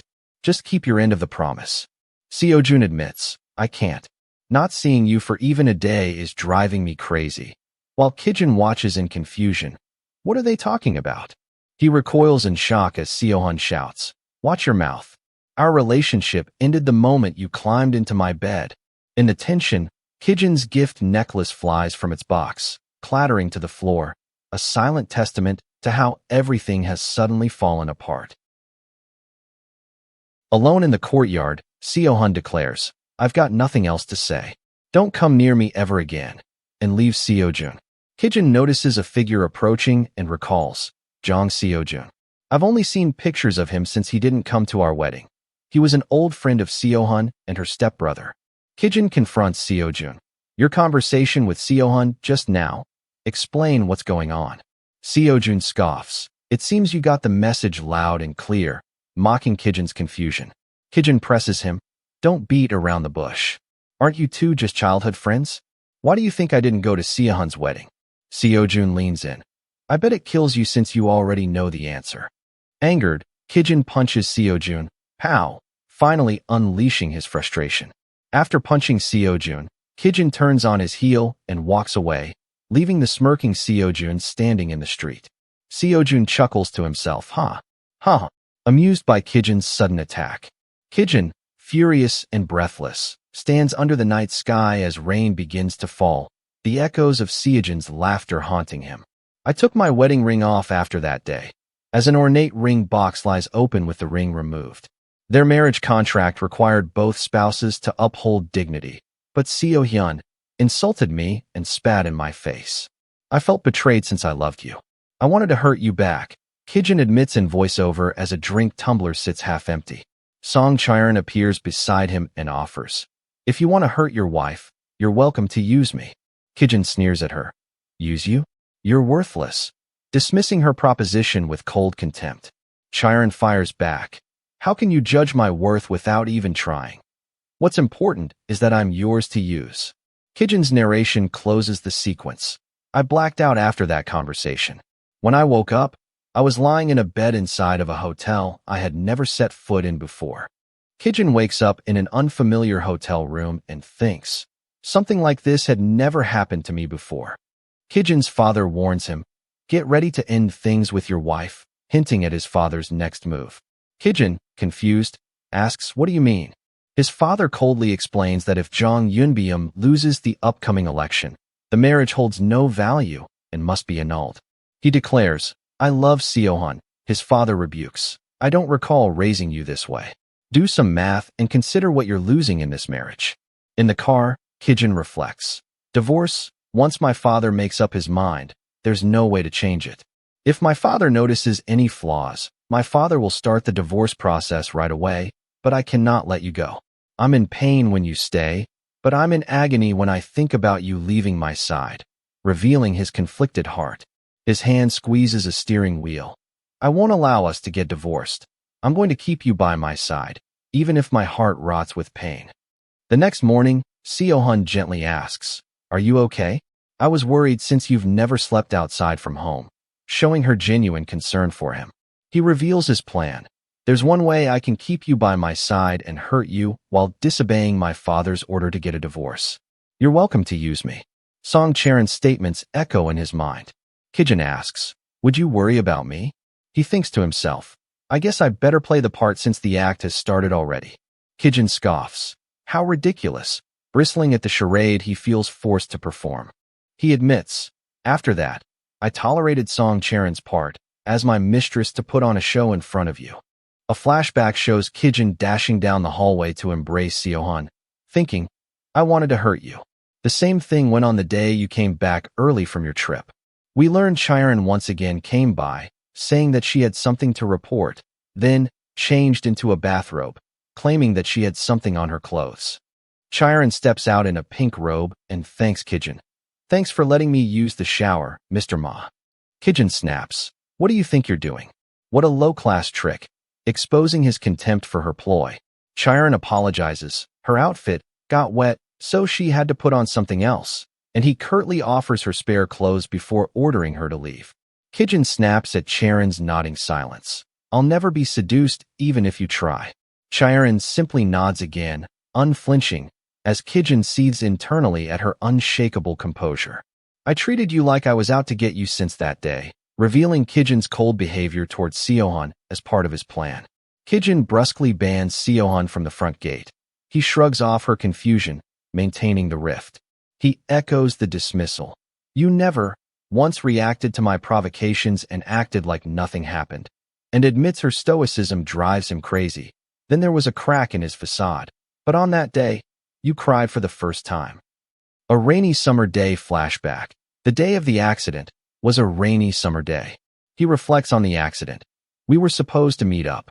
I got into an accident after meeting up with Song Chiron since I suspected her of leaking to the tabloid. Bloodied and trapped in his crashed car, Kijin thinks desperately. Zhang Xiaoyun, would you cry for me if I died? A bloodied Kijin, trapped in his crash, wonders if Siohan would ever love him, if we could start all over again. He jolts awake under a sudden downpour of water, shouting in shock as he realizes he's not in the wreck anymore. Kijin gasps. Yes, I finally remember everything. Clutching his head, he groans. My head's about to split since my memories are flooding in all at once. I can't breathe. Panting and sweating, Kijin's urgent distress prompts Siohan to ask, Kijin, are you okay? Do you recognize who I am? You were out for days, anchoring him back to reality. He grabs her hand, pleading, don't go, stay with me, Siohan, terrified she might leave again. Tears in his eyes, Kijin apologizes. I've committed a great sin against you. None of this would have happened if I had just asked you one question, he confesses. I was driven mad with jealousy and ended up doubting and hurting you. Kijin reflects on his jealousy-fueled mistakes, resolved to make amends now that his memories and his guilt have returned. Kijin, tears streaming down his face, sobs. I'm sorry, it's all my fault. I couldn't trust you. Overcome with emotion, He pulls Seohan into a tight, desperate embrace. Seohan, surprised, murmurs, Kijin? Kijin murmurs, "It's because I wanted to hold you like this. Because I wanted to have you." Seohan gently asks, "Kijin, what's wrong? Did your memories come back?" He looks down at her and, voice trembling, admits, "Yes." Kijin bitterly reflects, "Those damn memories, they all came back." Kijin sits up in bed and begins to recount what happened, while Seohan looks at him anxiously. After retelling her everything, Kijin concludes, "And that's what happened," he admits in a pained voice. "I'm a piece of sh*t, and you deserve to hit me as much as you want. Please say something. Anything." She confesses, "I was worried this entire time. I had no idea about any of this. While you were trying to hurt me, I was going over every word and action to figure out what I'd done wrong. Things got worse after I found out that Song Chiron was your mistress. Your actions were like huge claws that dug into me. Now I get it. That was your intention. You must have ruminated for days to find ways to hurt me. Now you tell me it was all a lie." He bows his head and repeats, "I'm sorry, this is all my fault." He notes, "You're deeply hurt. It was my fault to think that we could start all over again. I've hurt you too many times in the past. I now realize that we could even have talked about love because of all the sacrifices you had to make. You acted like you moved on, but you didn't forget anything. How deeply she's been hurt. You only covered up your wounds with sweet words that seeped into you." Kijin closes his eyes and admits, "I was foolish." He recalls that Seohan should have come to him, instead of Seojun, about what she overheard, trusting Kijin's logic and character rather than jumping to conclusions. Seohan quietly asks, "It's because you didn't trust me, right?" He stammers out that he didn't want her to get hurt. Seohan counters, "You're the one who didn't want to get hurt. It would have shattered your pride to learn I was pregnant with Seojun's child." Kijin asks, "When you asked him that question, did you ever wonder what would happen if he denied it? I must have looked revolting in your eyes." Her face looks pained, thinking, "That's why you were so cruel to me." She explains, "If not for your accident, your doubts would have remained hidden and I'd never have known what was going on in your head. You put me through hell over those 6 months. Are you just going to make it go away by saying it was all a misunderstanding?" Kijin confesses, "No, there was more. That was not the only reason. My father's disapproval of our marriage. If he had found out what I thought had happened between you and Seojun, I thought he'd surely use that to make us get a divorce. I was hurt by you, but I didn't want a divorce because I loved you, especially if it was driven by my father." She interjected, "So you acted like we were a perfect couple just to show your father. In reality, you were hurting me every day." Kijin reasoned, "I couldn't breathe without doing at least that." Seohan feels conflicted. He didn't want to divorce me, but wanted to hurt me? Or did he just keep me beside him so that he could hurt me even more? She stands up, while Kijin gently grabs her hand, refusing to let her leave. "Where are you going? You can't leave me here. I'm a patient." Seohan, with a distant expression, tells Kijin, "Although I used to be your guardian, I no longer feel that connection. You're more of a stranger now than when you had lost your memory." As she prepares to leave, she gently detaches their hands and tells him, "I'll get the doctor for you. Get yourself a checkup." Kijin stands up from his hospital bed and pleads, "Don't go, Seohan." He looks shocked and desperate, trying to stop her but unable to find the words. Seohan walks away with a faint, melancholic smile while he watches helplessly from behind. The door creaks as he stands in the room, alone, the gap between them growing both physically and emotionally. As Seohan walks through the hospital hallway, her inner thoughts reveal emotional turmoil. She was deeply affected by Kijin's story. She reflects on her relief that Kijin didn't love Song Chiron, but also her fury toward Kijin. Despite understanding Kijin's reasoning, she still resents him for making the wrong choice. Overwhelmed, Seohan crouches on the stairs and weeps. Her pain stems from being falsely accused for months, and it all feels like too much. She recalls how he had once glared at her while she cried after Diaka's surgery, and how he kept pushing her away after formal events. Memories that compound her sorrow and disillusionment. She reflects on the culmination of pain and betrayal, admitting that everything that happened made her want a divorce. She realizes the root of it all. He despised her. The truth pierces through her as she finally sees his cold expressions for what they truly meant. Tears well in her eyes as she processes the painful thought that he's always seen her as a disgusting woman. The emotional weight of that realization devastates her. Conflicted emotions overwhelm her. She's angry for being mistreated, but also relieved that everything was just a misunderstanding. In the end, she feels the full burden of her emotions crashing down. She questions how she should face him now. Should she be glad he knows the truth, or should she hold him accountable for his wrongdoings? Her expression shows she's torn. Clenching her chest, she admits to herself one undeniable truth. She doesn't want to see him right now. The pain is still too fresh. While having breakfast with her best friend, she chooses to spend time there rather than visit her husband at the hospital. Her friend is surprised by this change, noting how she used to always be by his side. The truth is, she didn't return to the hospital after that day and avoided going home as well. Both places held too many memories of him. She remembers the intimate moments, how he kissed her while she was asleep and cooked for her. But now, those once beautiful memories are drowned by the pain, turning into torment.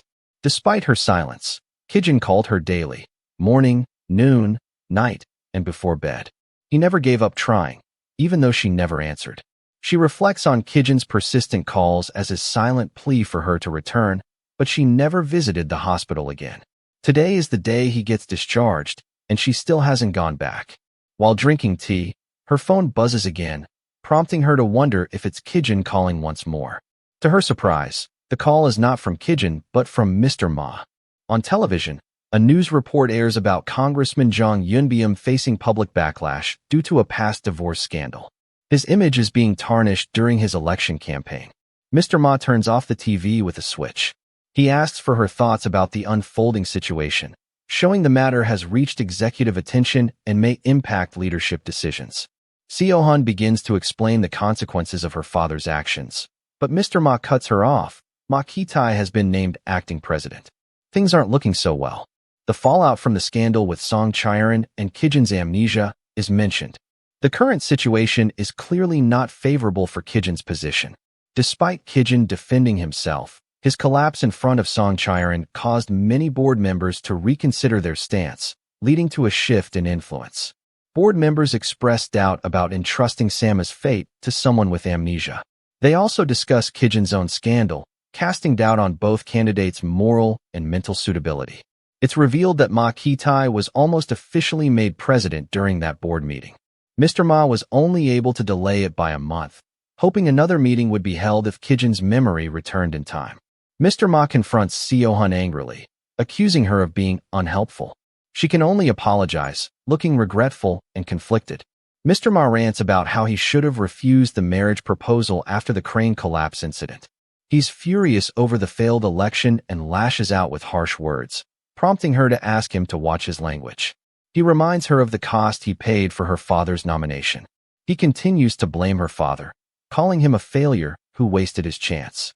With an intense and sharp tone, Mr. Ma coldly tells her to sign the divorce papers. Her shocked eyes reveal the emotional impact of his demand. She tries to reason with him, but Mr. Ma emphasizes that another board meeting is coming. If her father's scandal is added, Kijin will lose his position for good, so he urges her not to get involved further. Mr. Ma offers her a final gesture. She can keep the gallery, and if she needs anything more, she should contact Mr. An. He states clearly this will be the last thing he does for her.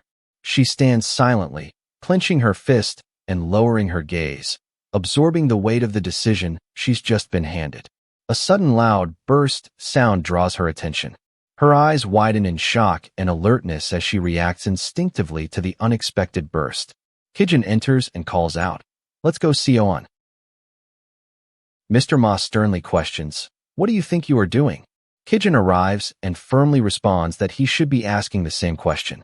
Kijin expresses his shock at witnessing such a disturbing moment and confronts Mr. Ma. Holding his wife's hand, he asks if Mr. Ma just threatened her. His expression serious and protective. His wife looks stunned, caught off guard by his sudden intervention. Mr. Ma deflects the accusation, saying he only made an offer to her and claiming it was the best option for everyone. He questions Kijin's motives for barging in.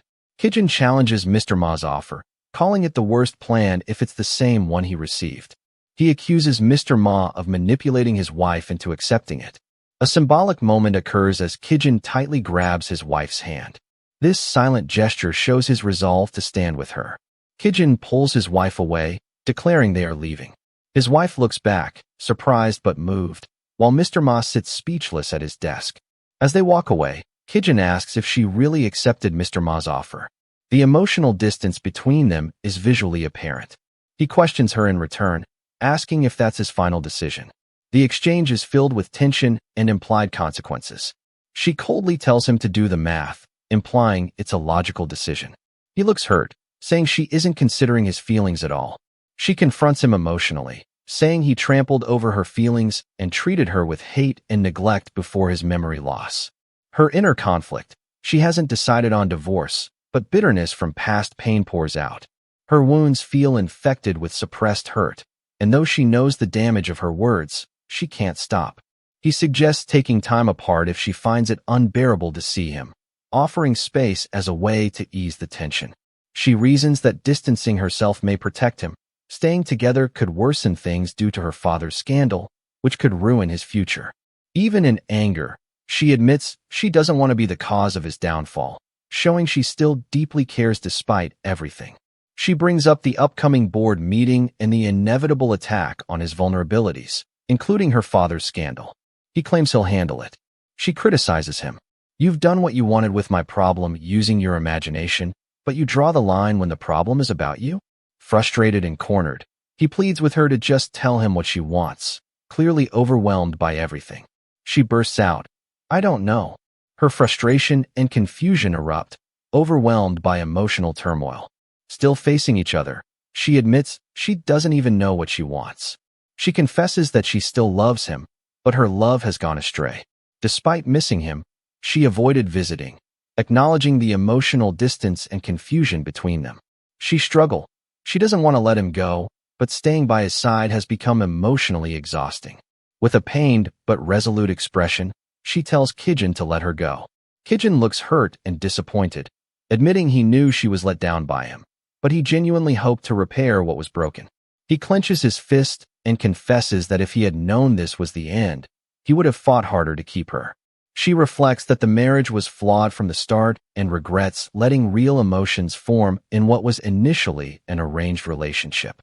Flashbacks reveal how their misunderstandings and cold treatment built up pain, but when he lost his memory, she fell for him again. Despite the second chance, the lingering pain from the past never healed. She is shown crying, symbolizing her emotional wounds. Now she only feels emotional exhaustion, caught in a cycle between moments of joy and deep sorrow. She realizes she no longer has the energy to keep their relationship going, indicating complete emotional burnout. Kijin accepts her decision. In a defeated tone, he agrees. "Okay, let's get a divorce." He recalls her words about their relationship being flawed from the start and confesses he desires something perfect. She agrees to the separation, affirming that it feels like the right thing to do, and begins to walk away from Kijin. Just as she prepares for the next steps, Kijin stops her and says, "Let's start from the beginning," suggesting a fresh start. Confused by his sudden words, she turns around and asks what he means, not expecting a reversal in intent. He proposes doing everything properly this time, dating, proposing, and marrying because they want to, not out of obligation. She's surprised and hesitant, stating that she doesn't want to start again after going through a divorce. Kijin gently touches her face and tells her to run away. Holding her tenderly, he promises, "I'll come to you." He declares that he'll find her no matter how many times she runs, asking her to go as far as she can. He will still come. "I'm going to get you back no matter what it takes." His resolve is unwavering. In a large room, Kijin drinks wine alone, clearly troubled, trying to cope with emotional stress. He looks at his phone, wondering if she's sleeping, indicating he's still thinking about her constantly. Kijin reflects on wanting to call her, but decides to give her space for now. He affirms that he let her go only temporarily so they can reunite properly in the future. He strengthens his resolve, deciding he must fix the root problems quickly to make their future together possible. He calls his father late at night and begins with a calm but serious tone, ready to take action. Kijin boldly declares to his father that he will get a divorce, showing commitment to the strategy he has in mind. He reassures his father that he's serious and promises to fulfill the family's business goals by defeating their enemies and reclaiming power. His father reacts with pleased approval, but also questions Kijin's motives, suspecting there's a personal reason behind it. Kijin reveals his true desire. He'll fulfill business obligations, take back the throne, drive Yumi and Ma Kitai and their supporters out of Sama if he can have Siohan. That's all he wants in return. His father agrees to his terms, but emphasizes that Kijin must gain control of the board. If he succeeds, the father won't interfere with his marriage anymore. He ends the phone call, confidently saying, "I will," while staring out the window, signifying his firm resolution. He stands determined, thinking, "I've stacked the deck. Now it's time to move." The scene shifts to a peaceful, bustling city. Someone greets Siohan warmly in the morning, asking if she wants breakfast, showing a calm and friendly environment. Siohan responds positively with a smile, saying, "Sure, that sounds great. It's been 2 weeks since I came to the States. After my father's scandal was exposed, reporters came to my house, work, and even to my mom's hospital. They would scatter when we called the police, but stormed in again after a little while. When we reached our limits, my father made a suggestion. Her father suggested she and her mom should leave the country and lay low due to the media frenzy surrounding the scandal.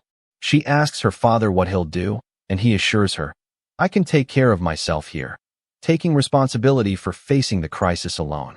She tried to forget everything and stayed off her phone while enjoying time with her mother during their 18-month stay. Despite not checking messages, Kijin sent her texts saying he misses her and urging her to enjoy time with her mother. She wonders why he is concerned about her when they were about to get a divorce. Sitting at the end of her mother's footbed, she heard her mother groan in pain. Siohan yells, "Mom, what's wrong?" A doctor explains that the mother's worsening condition is a side effect of the medication used during chemotherapy, specifically prescribed for stomatitis. The doctor reassures Siohan that switching the drug with something else should solve the issue, and she thanks him for the update. Siohan expresses exhaustion, mentioning that she's been awake for 24 hours straight, showing her fatigue from taking care of her mother. She reveals that they had to return to Korea for a checkup after her mother's condition suddenly worsened. She explains how physically and mentally drained she feels after caring for her mom since the flight. As her suitcase is shown, she thinks that she should go home and get some rest now that the caregiver is expected to arrive soon.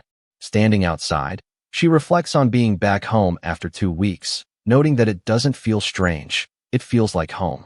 She happily greets her dog, Diaku, who excitedly jumps on her, showing their joyful reunion. Although she's glad to be home, she notes internally that she will have to leave again soon.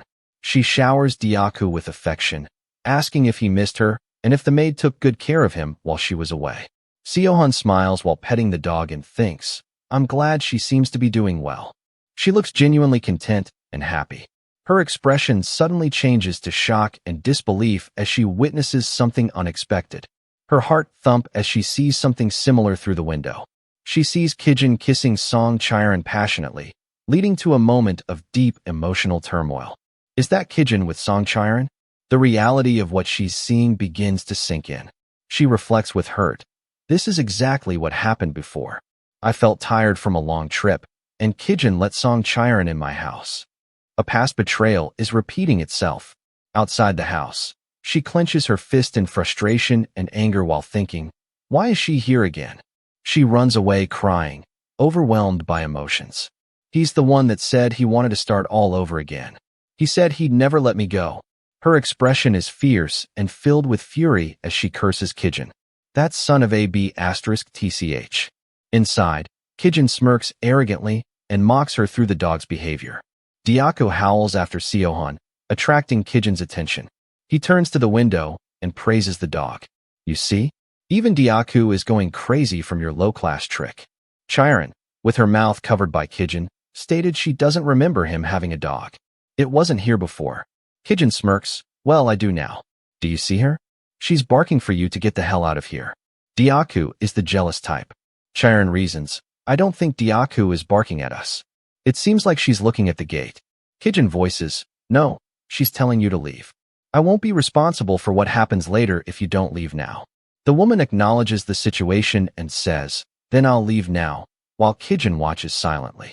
Kijin looks disgusted, reflecting on how things are unfolding according to plan, but admits that he feels terrible about it. The scene flashes back to 30 minutes ago, showing Kijin stepping out of the shower in a robe as the doorbell rings with a ding-dong. Kijin opens the door, calling, "Mr. On?" thinking it was him. Instead, it was a woman. The woman warmly greets Kijin, saying, "It's good to see you again, Mr. Ma," with a cheerful smile. Kijin looks confused and asks bluntly, "What are you doing here?" Chiron asks, "How do you feel?"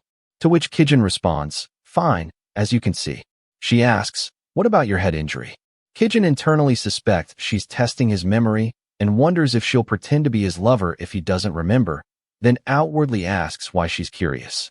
Chiron expresses her feelings and asks Kijin why he never came looking for her, showing emotional vulnerability. Kijin's hand rests on the door as he says, "Come on in. I've got some questions for you too." Once inside, Kijin accuses Chiron of being Yumi's spy. She seems shocked and asks why he thinks that. Kijin explains that something felt off, even after thinking just a little bit about the situation. He points out that they've been together for 8 years, but the scandal only happened right after his marriage. He finds the timing suspicious. He questions the oddity of the situation, implying her story doesn't quite add up. Chiron remains quiet. She's thinking about her answer. She wouldn't want to risk the entire operation by giving him an answer before making sure his memory is back.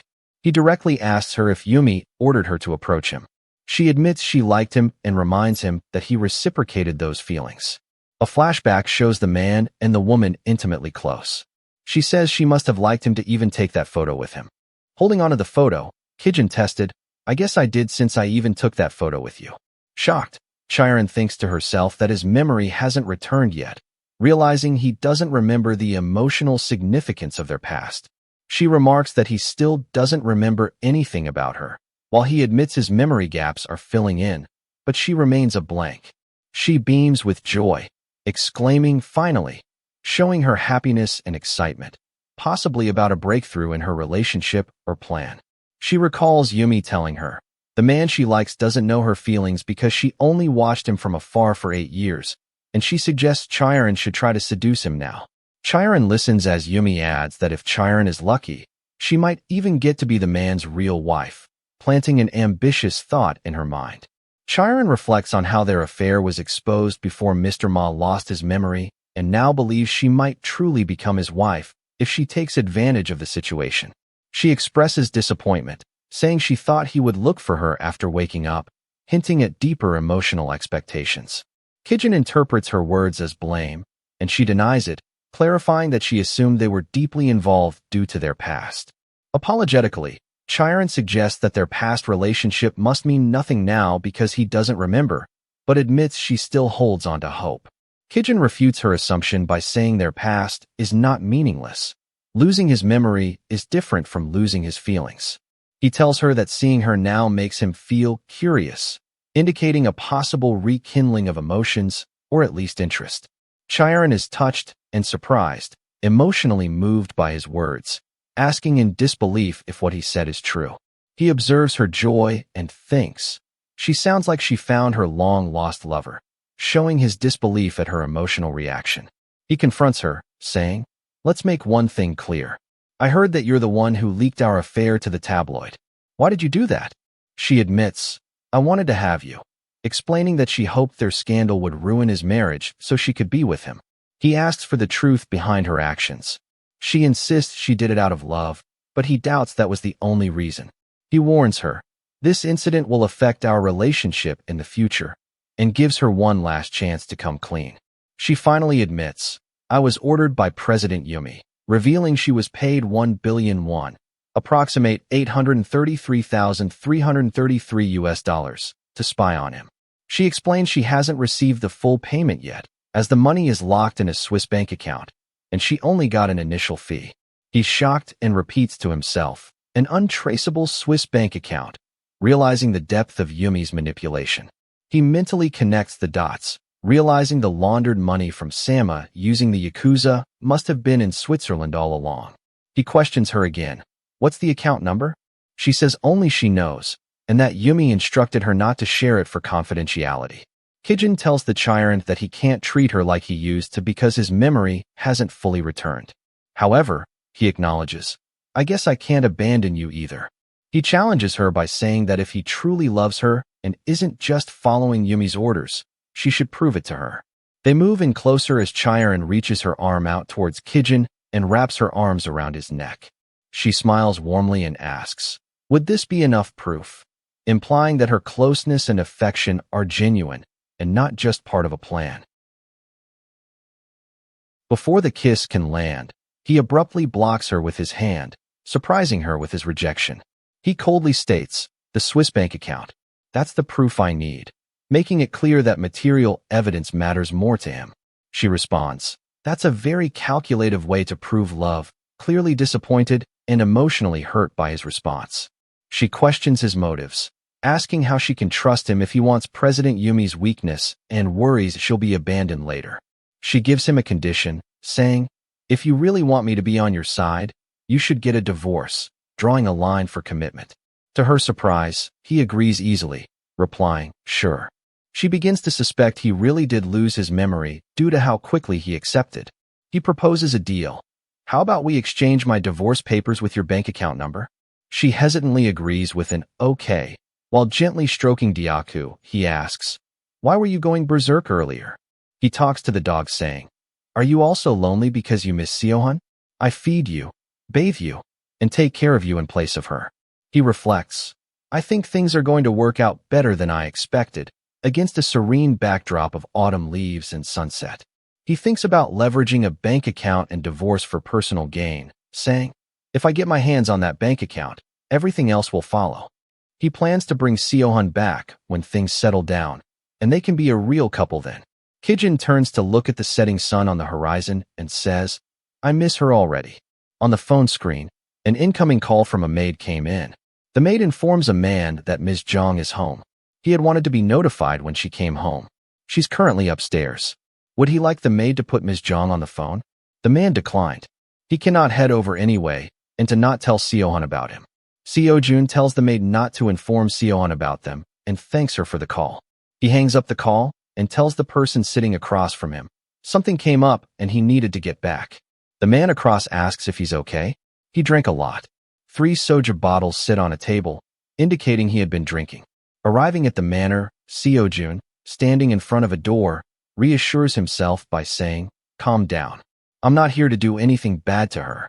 He reaches for the door handle and thinks, all I'm going to do is look at her face. I'll be in and out before anyone knows. The door creaks open, and he sees Siohan lying on the bed, seemingly asleep and unaware of his presence. Siohan was peacefully sleeping, her posture relaxed and vulnerable. Seo-jun silently confesses, I missed you, revealing his emotional motivation. A flashback or memory shows young Siohan and Seo-jun together. He recalls, I always hugged you and held your hand when we were young. He reaches his hand toward the sleeping Siohan, his hand hesitating just above her shoulder. Siohan's eyes suddenly open. Startled and frightened, Siohan jumps up and shouts, WH, what the hell? What are you doing here? Still alarmed, she asks, are you drunk? While holding the blanket to her chest in defense. Siohan angrily tells the man he reeks of booze and accuses him of repeating the same behavior, threatening to call the cops if he doesn't leave. Holding the phone behind her, he looks shocked and confused, asking why Siohan is looking at him in that way. He defensively says, I didn't do anything. I didn't even touch you. He insists the maid invited him in and argues that even her accusing look feels like harassment. He tells Siohan he only came to look at her face and accuses her of provoking him. Siohan responds, disgusted and angry, calling him insane.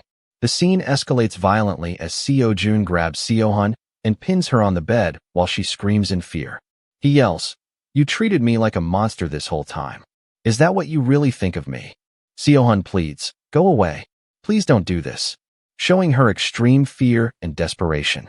She grabs a nearby lamp with the intent to defend herself. In a dramatic moment, she smacks the man in the face with the lamp, using it to fight back and protect herself. Siohan desperately thinks, I need to get out of here, as she runs away frantically. He chases after her, shouting, Siohan, stop, as she rushes down the stairs. Seohan sprints barefoot down the staircase, appearing panicked and determined to escape. As she descends, her bare foot twists on a step, causing her to cry out in pain. Seohan loses her balance mid-fall. Her hair and body tumbles down. While falling, she thinks, if I fall now, not only will I get hurt, but I'll be caught, revealing her desperation. She lands safely in someone's arms with a soft, plop sound as she calls out, Kijin. Kijin responds gently, I'm right here, and Seohan looks up at him in relief. Still in Kijin's arms, he asks worriedly, Are you okay? Are you hurt? Showing concern for him. From the stairs, Seojun watches them embracing in disbelief and yells, Seohan. Kijin furiously confronts Seojun with a kick into Seojun's gut, questioning if his warning wasn't enough. Before Seojun could gather himself, Kijin grabs him by the collar and threatens to kill him if he ever appears again. Seojun retorts bitterly, calling Kijin a hypocrite and accusing him of cheating on Seohan with his secretary. Kijin, enraged, slams Seojun against the wall while saying he should have kept his mouth shut. Seojun, with a smug look, claims he thought the message was received loud and clear previously, but he didn't care. Kijin angrily tells Seojun that his lies dragged Seohan into hell, showing his deep resentment and pain. Seojun tries to defend himself by saying it wasn't a lie and blames Kijin for jumping to conclusions based on imagination. He continues to push responsibility away, asking why he's being blamed for the other's assumptions. Kijin acknowledges that it's his fault and states that he will accept the punishment for it. With a determined and intense expression, Kijin throws a powerful punch at Seojun. Kijin yells along with his punch motion for Seojun to die. Kijin punches Seojun brutally, sending him crashing into the wall with blood spurting, accompanied by a loud wham. He continues to throw punches relentlessly. Blood splatters on the ground. Seohan watches in shock and horror, covering her mouth as Kijin crouches after the intense blow. Seohan runs to stop Kijin, grabbing him from behind and pleading, Kijin, stop, while Kijin prepares to strike again. Kijin's bloody hand, and Seohan notices and expresses concern. Your hand. Kijin finally stopped throwing punches and directed his attention to Seohan. He reassures her, saying, I'm fine. Don't cry.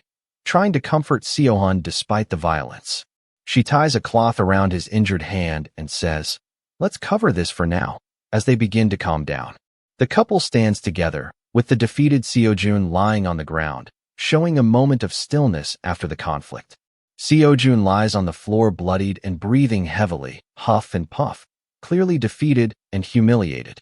Kijin tells Seohan, Don't look, but she insists, No, I need to set things straight once and for all, determined to confront the situation. Seohan holds a phone playing a recording of Seojun's incriminating words, proof that he entered uninvited and lied. Seohyun holds up her phone and firmly tells the injured man, I recorded everything you said. Don't come near me again. This is your last warning. She warns that if he approaches her again, she will report him to the police and expose what he did. He lies on the ground, bloody and defeated. Thinking to herself, Seohan expresses how much she wants to kill him, but chooses not to cause further trouble at the moment. She walks away, thinking this is the last act of kindness she can offer him, leaving the man bloodied on the floor. Kijin watches her go, surprised. Kijin calls Mr. On and instructs him to come and take the injured man to Dr. Choi immediately. Now outside, Kijin appears to be in a hurry. He realizes something urgent she must have. Earlier, a conversation reveals confusion about Seohan's whereabouts. Kijin learns she was supposed to be in America, but she had returned that morning. Kijin, now realizing the truth, internally questions if Seohan being in Korea explains Diaku's earlier outburst. He urgently thinks to himself that if Seohan saw him with another woman, he needs to clear things up before she leaves again. Kijin spots Seohan outside and shouts her name, running toward her in desperation as she walks away from a large building. Seohan looks back and softly says, Kijin, acknowledging his presence in a moment filled with emotion. As Kijin tries to approach her, Seohan yells, Stay back, maintaining distance between them. She admits, I don't want to see you right now either, hinting at mutual pain and unresolved tension. Seohan reflects inwardly that she shouldn't be so cold to someone who got hurt for her, but she feels conflicted because he was with Song Chiron earlier, causing her emotional pain. She closes her eyes and says, "Go home. I want to rest," expressing her exhaustion from everything that happened. Kijin grabs her wrist and pleads, "Wait, please listen," desperately trying to explain himself. Seohun struggles against him, shouting, "I don't want to. Let go of me," as they physically pull away from each other. In an emotional outburst, Seohun slaps Kijin across the face. Shocked by her actions, Seohun apologizes. "I am sorry, I didn't mean," and Kijin calmly says, "It's a misunderstanding." Still surprised, Seohun listens as Kijin explains, "What you saw was a complete misunderstanding. I made a deal with Chiron." Kijin explains his plan to exchange the divorce papers for Song Charon's secret bank account number, revealing a strategic move. Seohun reflects internally, realizing she misunderstood the situation and regrets pushing Kijin away without knowing the full truth. She further empathizes with Kijin, acknowledging he must have felt tortured when he suspected something between her and Seojun. Kijin apologizes sincerely, expressing remorse for hurting Seohun again and admitting everything was his fault. He shares that he understands her fear and pain and worries she may be hiding more emotional or physical wounds. Kijin expresses that despite everything, none of it is enough to stop him from loving her. He emotionally confesses that he wants to be her support, her reason to cry, and the most important person in her life. Kijin confesses, "I love you, Seohun," and pleads for another chance in a heartfelt moment. Seohun reaches out tenderly to touch Kijin's face, showing her softening and emotional connection toward him. "You come to save me every time I am stuck and don't know what to do." She expresses gratitude for always being rescued and emotionally supported by him. A tender kiss happens between the two, signifying mutual feelings and a deepening connection. "You only look at me even when you get hurt by me and need to let go of your pride." She acknowledges his unwavering love, even in the face of pain. "I love you unconditionally." A heartfelt confession solidifies the strength and sincerity of their love. Kijin asks, "Is this your answer?" But the answer was there all along. Seohun confesses, "I love you too," Kijin as she gazes warmly at him, and they seal their mutual confession with a passionate kiss. Sitting on the bench, Seohun suggests, "Let's go to the hospital. We need to get your hand treated." He wants to savor their emotional reunion and expresses a desire to remain close. "I just want to stay with you right now. Don't look at me that way. It's been a long time since we've been together. I can handle this much pain." Despite his bravery, she sternly reminds him that his injury is serious. "That's out of the question. Your hand's all messed up." She offers a sweet deal to ensure he prioritizes his health while reaffirming her care for him. "I'll grant one of your wishes if you go to the hospital with me." Kijin's mind changes instantly. He asked, "Should we go right now?" A report reveals Sama Construction's unreasonably hectic schedule led to the accident. When victims and their families protested, they were labeled as rioters. An anonymous whistleblower confirms the Yakuza were involved. Takashi Yumi is revealed to have laundered money and brought them into Sama through her influence. Mr. Ma watches the scandal unfold and cynically compares the media to a pack of hyenas. He admits to arranging Kijin's marriage to protect the company's reputation after learning of the Yakuza involvement too late. He doesn't know how the story was leaked. Angrily reacting to the scandal, he demands to know who the whistleblower is and vows revenge on them. He concludes he can trust no one except his own son in this crisis.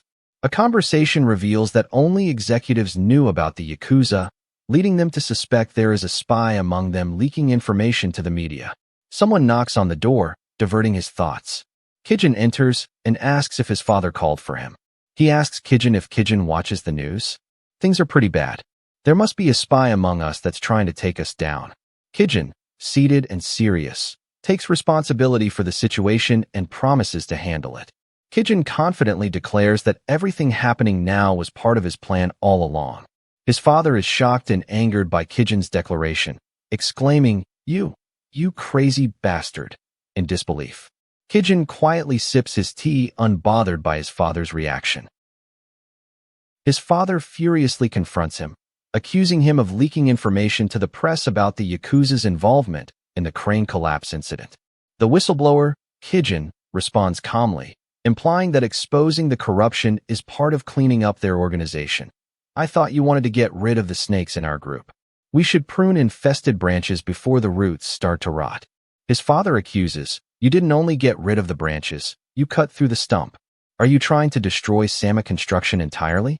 A graph illustrates a major stock drop. It only took a day for our stocks to drop this much, but it will take 3 to 4 months to recover. There is a chance that we won't recover from this at all. I cannot believe my son is behind this mess. Kijin remains calm, unbothered by his father's fury, put down his teacup and insisted, we will get rid of the stump and replant it. We needed to create the Sama that you desire. Now overwhelmed and uncertain, his father asks what Kijin's real plan is. Kijin asks, you know President Ro Taejun from Zaha Construction, right? His father stated he knows. Mr. Ro is a very stubborn guy. Kijin agreed. That may be true but talented, noting Zaha's growing market presence grew to almost 40% of Sama construction. Mr. Ma dismisses Ro Taejun as a minor threat, claiming he's far behind Sama despite Zaha's gains. Kijin informs his father that Zaha Construction recently bought 65 acres of land next to a strategic site Sama had been eyeing, hinting at growing competition. Shocked, Mr. Ma asked, how? We did everything we could to buy that land. They refused to sell it. Kijin reveals that a few of the landowners are quite close with Mr. Ro. They got their hands on an extra 40 acres of land nearby by collaborating with Wuwang Industry through project financing. Mr. Ma's mood lights up. It's good news for us. Kijin begs to differ. Soon it will be theirs. They will merge with Zaha Construction. Shocked, Kijin's father realizes that if the merger succeeds, Sama Construction will become the top construction company in Korea, but questions if it's really possible. Kijin explains that Zaha Construction spent all their funds on land and is now financially unstable. If things persist, they will go bankrupt. His father retorts, Zaha's expansion plan was rushed. Kijin acknowledges Mr. Ro as a capable entrepreneur. His father asked, then how such a capable man allowed the situation to worsen? Kijin answered confidently, I told him to. Kijin stated that President Ro would have never allowed it to happen. However, the person who bought the land is Ro Byung-kwan, the youngest son of Mr. Ro. In Kijin's mind, the youngest son playfully pouted, my dad needs to learn how to make big investments. Kijin's father sighs, realizing he and his counterpart must clean up the mess caused by their sons. Kijin proposed to replace Yum with Ro Taejun. His father is concerned about the director's disapproval. Kijin elaborates, Sama Construction stock dropped by 30% due to the scandal, and more damage is expected with the Yakuza link exposed. Kijin's father became furious again and scolded, and whose fault is that? He replies that he pushed the company to the edge to save it. Again, the father explodes in frustration, accusing his son of having an answer for everything. Kijin advises that Ma Ki-tai, Yumi, and their allies must all be removed in one sweeping action. His father warns that Yumi will fight back with everything she has. She is desperate to make everything go away as soon as possible. Kijin insists it won't work this time. He has a victim who will testify on his behalf, and that it took effort to convince Han Yong-soo.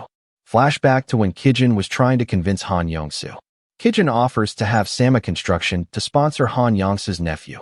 Han Yong-soo went as far as engaging in a one-man protest in front of the courthouse to get his story heard, and even abducted Seohan as revenge. Nothing will bring him down. Han Yong-soo will expose the truth no matter how much Yumi tries to suppress it. Though he and Han Yong-soo were once enemy, they now have the same goal, to make Ma Ki-tai and Yumi sink. Kijin's father smiles and concedes. Fine, I'm in. Tell me what I need to do. Admitting his age has finally caught up to him. It's time for him to step back. The month-long reconsideration period for their divorce finally ended, and today is the day to finalize it. Seohan stands outside the courthouse, reflecting quietly. The narration simply states, today, indicating the significance of the moment. Kijin approaches the courthouse and asks, yes, shall we go in? The two face each other in front of the courthouse. They are getting a divorce. The divorce documents are shown, displaying their names, Ma Kijin and Jong Seohan. Seohan holds the papers while thinking, I know this is just for show, but it still feels weird. Both she and Kijin sit silently. The official tells them, your divorce has been finalized. You may leave now. The decision is final. As they walk away, Seohan reflects that it took 6 months to prepare for marriage, but only 1 month to prepare for the divorce. She continues walking ahead of him, thinking that their marriage began with a contract and ended with an agreement, reduced to a few papers. As she walks, Kijin reaches out toward Seohan sneakily and whipped her off the hallway. The stairwell door slams shut, and the couple shares an emotional embrace in a secluded stairwell after finalizing their divorce, highlighting their lingering connection. Kijin expresses his emotional turmoil over pretending nothing happened during the divorce proceedings and asks why she dressed so nicely. He reveals someone followed him, likely sent by Yumi, which is why he can't stay long. Kijin presents Seohan with a gift, an ornate brooch, telling her it's for her. He explains it's a wireless alarm brooch. She jokes about whether it's for protection. It's so random. Kijin explains the brooch is a safety device that sends an emergency signal to the nearest bodyguard in him, showing his ongoing care. Seohan, touched and emotional, expresses her desire to be with him but acknowledges their current situation. She gives Kijin a surprise kiss on the cheek, showing affection and gratitude. She thanks him for the thoughtful gift, calling it the most meaningful one she's ever received.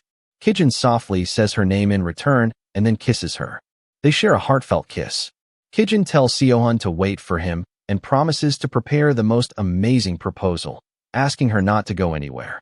They embrace tenderly in the stairwell, holding on to the emotional moment. Chaesung questions whether Ma Kijin and Seohan are really getting divorced. He reminds Chiron of a promise made if she becomes the first lady of Sama. He puffs a smoke, expresses his frustration, stating he lost his security job and was injured doing something for Chiron.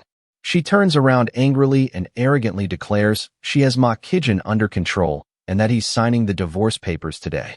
Her brother, lying on the couch, asks about the importance of an untraceable bank account, showing interest in a secret financial matter. She says she doesn't know the bank's location, only that Yumi gives access to her people, and Chairman Ma tried hard to trace it. It is revealed that Kijin believes getting one untraceable account will lead to others falling like dominoes, possibly causing a major collapse. She confidently says she has already aligned with a different group and mocks the older men for being unaware of the storm ahead.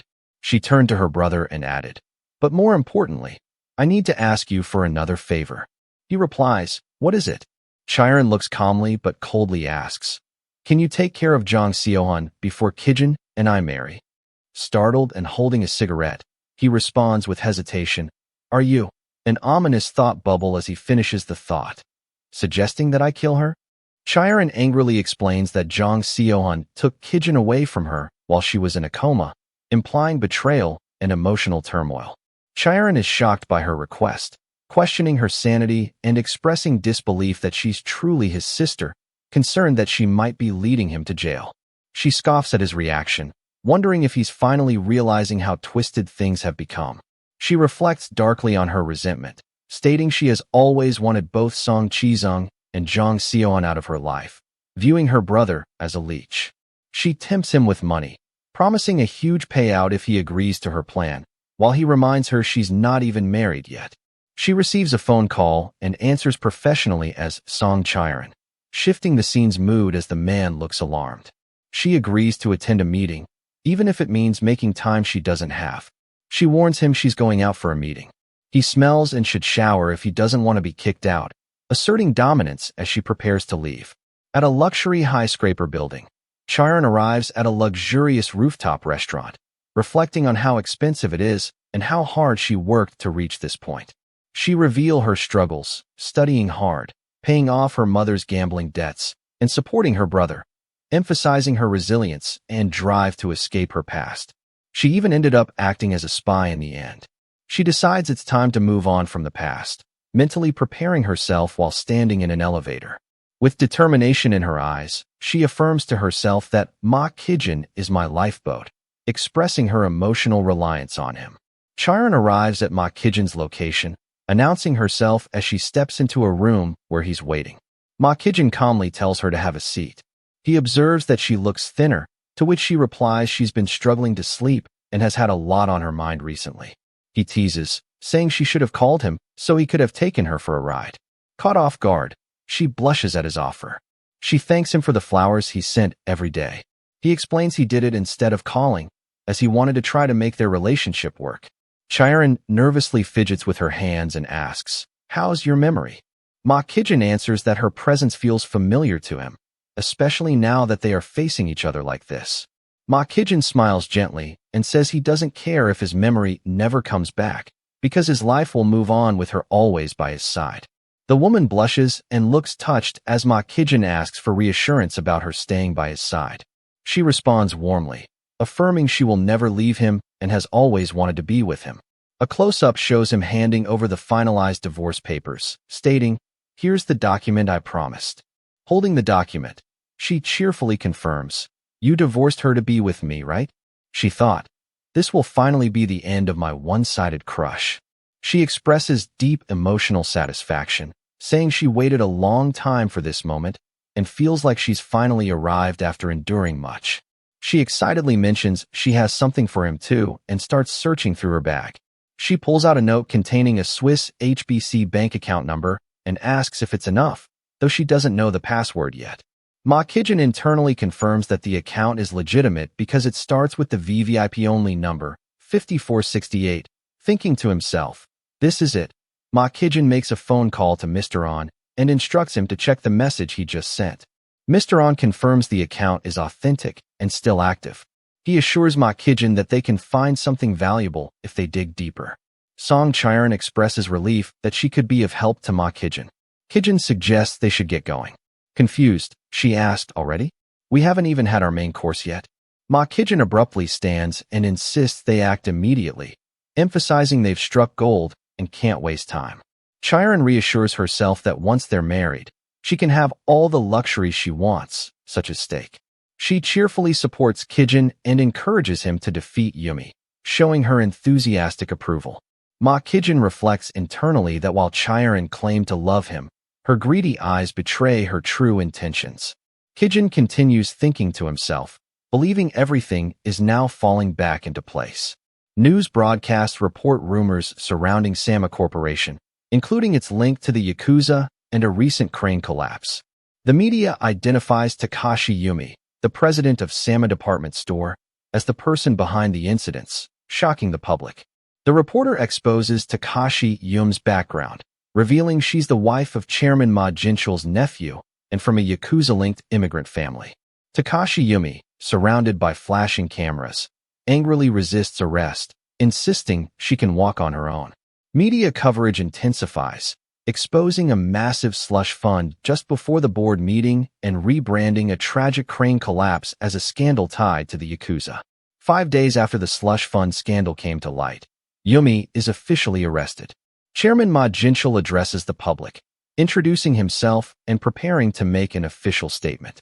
He sits solemnly and begins to apologize for the numerous controversies involving Sama Corporation. Sama Corporation acknowledges our responsibility in the crane collapse incident. It was wrong to bring the Yakuza on board to threaten the victims and label them as rioters. Kijin, watching the news, thought of the plan his father told him. Although Yum has been arrested, the moral accusations against Sama continue. "I need to hold a press conference and draw a line between us and Kitai. You need to lead Sama from now on, and I don't want this to taint your reputation. Since I am going to resign soon, I need to take this with me." In the TV, his father ends the press conference with an apology. "I sincerely apologize to the victims, and I promise to hold Takashi Yum responsible for her heinous actions." The board of directors meeting continued as planned. Yumi's dismissal and Ma Kitai's suspension got confirmed without any problem. Ma Kitai could not speak a word when it was time to appoint the president of Myri Technology Center since he lost Yumi. He is shown panicking and in haste. On the phone, Seohun receives good news. Mr. Ma won the vote in the meeting this morning. Chairman Ma practically announced him as the next chairman through this. Seohun was ecstatic. "Kijin won. Thank you for letting me know, Mr. On." She is overjoyed by the news. Knock, knock. As Seohun prepares herself, Kijin enters the room. She ran up to him, and they embraced lovingly, showing a heartfelt and emotional reunion now that Kijin is confirmed as the next chairman. She, smiling brightly, says, "I just heard the news. Great work," and asks, "How did you get here so fast?" Kijin responds, "I rushed over so I could be congratulated by you. You've been through so much because of me. It's all over now." Seohun softly says his name, Kijin, as he gently cups her face in a tender and emotional moment. Let's go back to our house together. Then they shared a passionate kiss, symbolizing a fresh and loving start. In a restaurant, two women whisper while glancing toward Chiron, saying, "Do you think Ma Kijin will really show up? Isn't she lying?" Song Chiron anxiously waits, thinking, why is he so late? He said he'll come before my reunion starts. It's been 2 weeks since the meeting took place, and he hasn't contacted me once. Is he really busy? Then the doorbell chimes as the door opens. From across the restaurant, Chiron notices someone's arrival and exclaims, "Oh." Kijin enters the scene. Kijin, dressed formally, smiles mysteriously and says, "Sorry I'm late." A spotlight shines on Ma Kijin and Chiron as they stand by the door, and someone says, "Gosh, it really is Ma Kijin." A smiling woman warmly greets them, saying, "Please, have a seat here," inviting them to join the group. Kijin sits between Chiron and the woman who welcomed them. The group started talking one after another. "It's an honor to meet you in person. We've heard a lot about you from Chiron." Kijin questions, "From Ms. Song?" addressing her formally. Chiron thinks to herself, "I wish he'd call me by my first name in front of others," showing a desire for more closeness and acknowledgement from Kijin. She reflects, "No, maybe I'm asking for too much. It's a lot for him to show up here in the first place. I was worried that he wouldn't even contact me today," expressing relief and cautious hope. Then she notices something shiny on his finger. Someone said, "Oh, what's that ring?" Chiron looks shocked as her gaze falls on Kijin's hand, which is now resting on the table, clearly displaying a diamond ring. Kijin responds, "This? It's my wedding ring." Someone reacts below, "What? A wedding ring?" When someone points out, "But didn't you get a divorce not so long ago?" Kijin confidently replies, "I plan to propose again," signaling his intentions moving forward. Someone questions, "Chiron said you two are in a special relationship," which surprises Kijin, who responds with, "Excuse me." Kijin questions, "Ms. Song, did you say that?" She explains, "Oh, it's just that we had that scandal, and I needed to explain myself to my friends. I did say that we might get married soon. It's not like I was making things up. That's what you had in mind as well, so I thought," but is abruptly cut off with, "You talk too much." Kijin firmly says, "Because I cherish my wife so much, I want to make myself very clear so as not to give the wrong impression." With a shocked expression, Chiron hears him declare, "We never had any special relationship." Others at the table discuss among themselves. One asks, "Then what was that scandal?" Kijin clarifies, "It was fabricated. A refuting article will be printed tomorrow afternoon, even though it is a bit late." He turns to Chiron and apologizes, "I'm sorry you got involved with our family feud." He finishes with a piercing stare and says, "I dropped by to tell you that." Chiron stands up and asks, "Mr. Ma, can I have a word with you?" Several people are seated at a restaurant table, gossiping cruelly, whispering and giggling. Wow, was she delusional? Poor girl. Serves her right. She bragged so much. Is she a compulsive liar? Clamor and murmur fill the background as Ma Kijin and Song Chiron walk out of the restaurant, drawing attention from the guests. Outside in the alley, Chiron yells, "What are you doing?" Kijin answers, "What did I do? I only corrected the wrong information." She accuses him, "Weren't you going to marry me after divorcing Young Seohan if I gave you the Swiss bank account? Did you use me?" He responds, "You told me I could." Her eyes show her disbelief as she says, "When did I?" A memory flashback shows Chiron smiling and saying, "You're welcome to use me." Back in the present, Chiron's legs are trembling as she says, "Your memories." While she staggers, Kijin finishes her sentence, "Have completely returned." Chiron accuses loudly, "But still, how dare you?" and tearfully adds, "I would have left you if you had just told me the truth. How can I face my friends again after you publicly embarrassed me? Please go and explain again. Tell them that we were together for a bit, but not anymore. If you do this for me, But he coldly interrupts. "You should know your place, Song Chiron." Kijin confronts Chiron and says, "You kept taking advantage of me by spying for Yumi and leaking a fake story to the press. I am only ending it here because you gave me the secret account number." He continues sternly, "I gave you the opportunity to start fresh, so you should be grateful. Don't you agree? Get back in there and come clean." Chiron stands alone as Ma Kijin walks away. Chiron's tear-streaked face as she angrily whispers, "Just you wait." With tearful resolve in her eyes, Chiron says, "I'm not going to let you get away with this." Alone in an empty place, Seohun finishes her work and says, "Phew, it's already 8. I let the others go early because I thought I could wrap things up here on my own. Maybe I shouldn't have done that." She decides, I should head home as well. Oh, did I leave my phone upstairs? As she rummages through her belongings. She walks through the hallway and thinks aloud. I should go back up and grab it, as a door creaks open ominously. Looking startled and confused, a man dressed in black approaches her. The mysterious man is now fully visible. He wears a black cap and jacket and holds a thick rope in both hands. He smirks and says calmly, "Hey, long time no see." Seohun looks shocked and confused. She asks, Why are you here? Do you need something from me?" Then she notices the rope and says with alarm, "A rope? If this is about not paying you." Song Chae-sung smirks and replies, "I don't kill people over that." Seohun, terrified, processes his words, "kill people." Then she says out loud, what do you gain from killing me?" The man says her name chillingly. "Chiron, I heard that you two embarrassed the sh*t out of my sister." Earlier, his sister demanded him to kill Seohun. She scorned with hatred, "He played me. I'm going to make him regret everything. Ma Kijin may have tricked me, but I still have the money Yumi gave me. I'll give you half of that. I'll forward you 100 million won right now. Head to China after you are done. Side note, approximate. $83,333. Although it's risky, it'll be worth it. After all, those bastards played me too." Her brother gulps, considering the weight of the decision he's about to make. "I'm killing 2 birds with 1 stone. I'll get revenge and get paid for it. Plus, I finally get to act like a big brother for once." At present time, Seohun shouted, "Song Chiron? What are you talking about? I don't know anything." Chae-sung grips a thick rope tightly, clearly threatening with his actions. "Well, if you don't, just know this. Your husband is the reason why you are going to die." Seohun turns to flee. "I need to run away."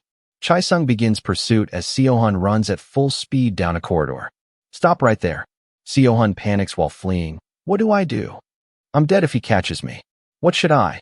She huffs and puffs, then recalls the earlier warning while staring at the brooch. Kijin said, "It's a wireless alarm brooch. Press this button in case of an emergency. This will deliver a signal to the nearest bodyguard and me." The brooch appears to be the wireless alarm device introduced earlier. She presses the brooch while running. She sprinted to the door and slams it shut. Chae-sung bangs the door, shouting, "Open this door right now." Seohun stands in front of a door, clearly terrified and praying, "Please, Kijin." Chae-sung continues to bang the door, yelling, "You think I can't open this? I can just break the door. This isn't going to change anything." Seohun continues to close her eyes and clasps her hands in distress. She silently prays or braces herself, thinking, the door's not going to hold long. Then she heard something different. The voice asks, "Huh? Who the hell are you?" She quickly turns her head in shock toward the door. She heard more noises behind the door. She looks at the door anxiously and says, It suddenly became quiet. A voice from outside calmly states, "You may come out now."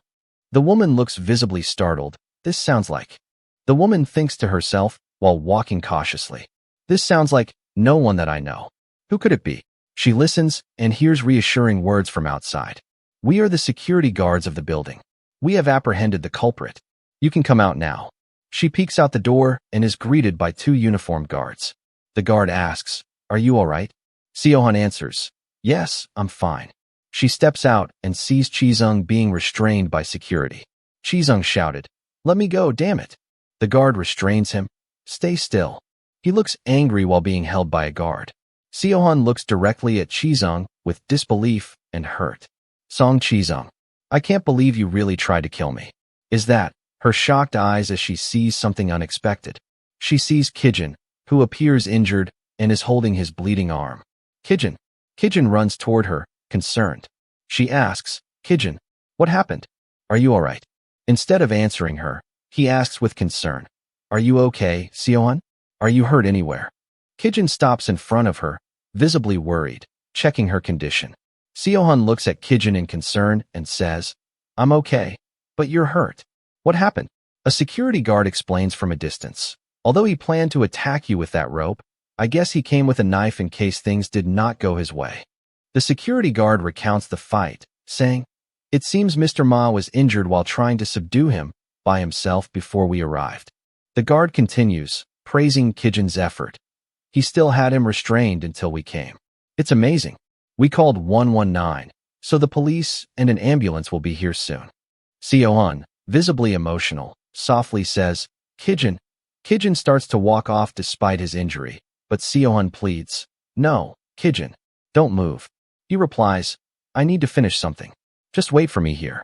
Kijin approaches the restrained Chaisung with a firm stance and clenched fists, visibly determined, and says, I have only one reason for sparing your life right now. I'm going to make you regret this until you die. You'll only spend a few years in jail for attempted murder. The real hell will begin after you serve your time. I swear with the name of Sama that I am going to make your life hell with all the power I have. He looks dead serious, swearing revenge. The restrained Chaisung protests, yelling, What? Hey, you there, did you hear him? He just threatened me. The security guard holding him yells back, Shut up and hold still, while Kijin walks away calmly.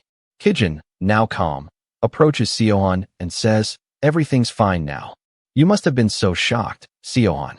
She looks up at him and softly says, Kijin, how did you get here so fast? Kijin explains, I was going to pick you up since you told me that you were going to be late. I was already here when I received the signal from the brooch I gave you. As Kijin begins to say, Thank God I wasn't, Seohan cuts him off with a sudden emotional hug. Seohan continues the embrace and emotionally says, Thank you. I was really scared. Kijin comforts her, holding her tightly, and says, It's okay now. Let's go back. The two remain in a heartfelt embrace. In a dim room, coats discarded on the floor, Kijin and Seohan passionately kiss before pushing her onto the soft bed. Seohan lies on a bed, looking up with a calm but slightly uncertain expression, seemingly lost in thought or emotionally moved. Kijin looks at Seohan with concern and asks, Are you sure about this, Seohan? Clearly worried about her decision. Seohan reassures him she's fine, but expresses concern about his injury, reminding him of the doctor's warning about not rupturing the stitches. Kijin gently replies, Don't worry, I will be careful. As the two gaze into each other's eyes, their faces close. He notes, I just want to feel that you're safe next to me right now.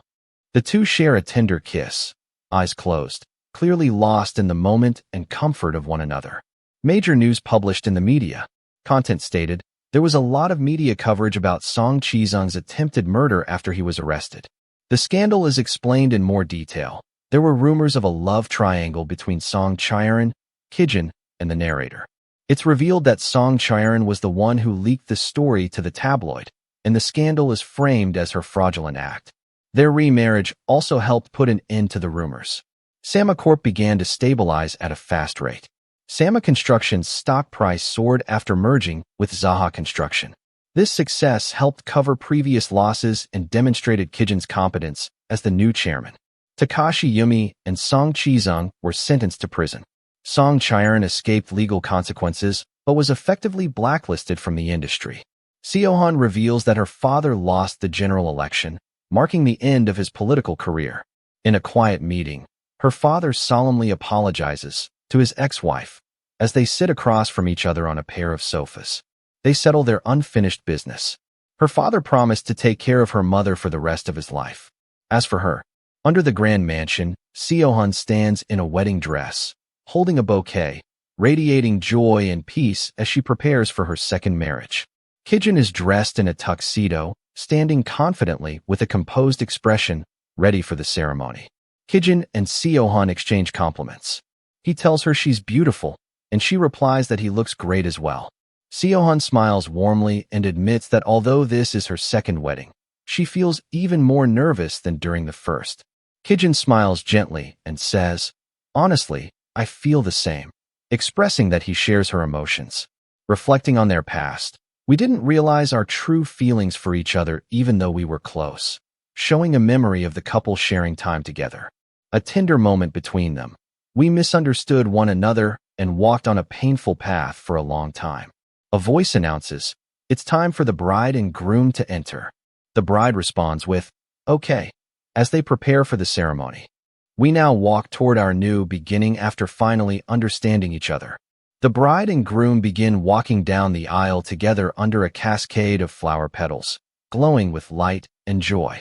Era claps and joyfully exclaims, "Seohun, you're so beautiful." Kijin's parents in the audience join in clapping. His mother comments, "They look great together." He extends his hand towards Seohun as they swear, "We are now ready to take each other as husband and wife." Their hands clasp together with the vow, "And for better or for worse," signifying the beginning of their marriage. The bride and groom are standing in front of an altar, facing each other. They exchange their vows. Kijin smiles gently as he expresses his feelings. "I'll never lose you again. I love you, Seohun." The bride, Seohun, who is holding a bouquet and smiling back with tearful joy, "I love you too, Kijin." Seohun and Kijin share a kiss, symbolizing the sealing of their vows and love in the wedding ceremony. They gaze into each other's eyes lovingly. Then Kijin carries Seohun bridal style, both of them beaming with happiness.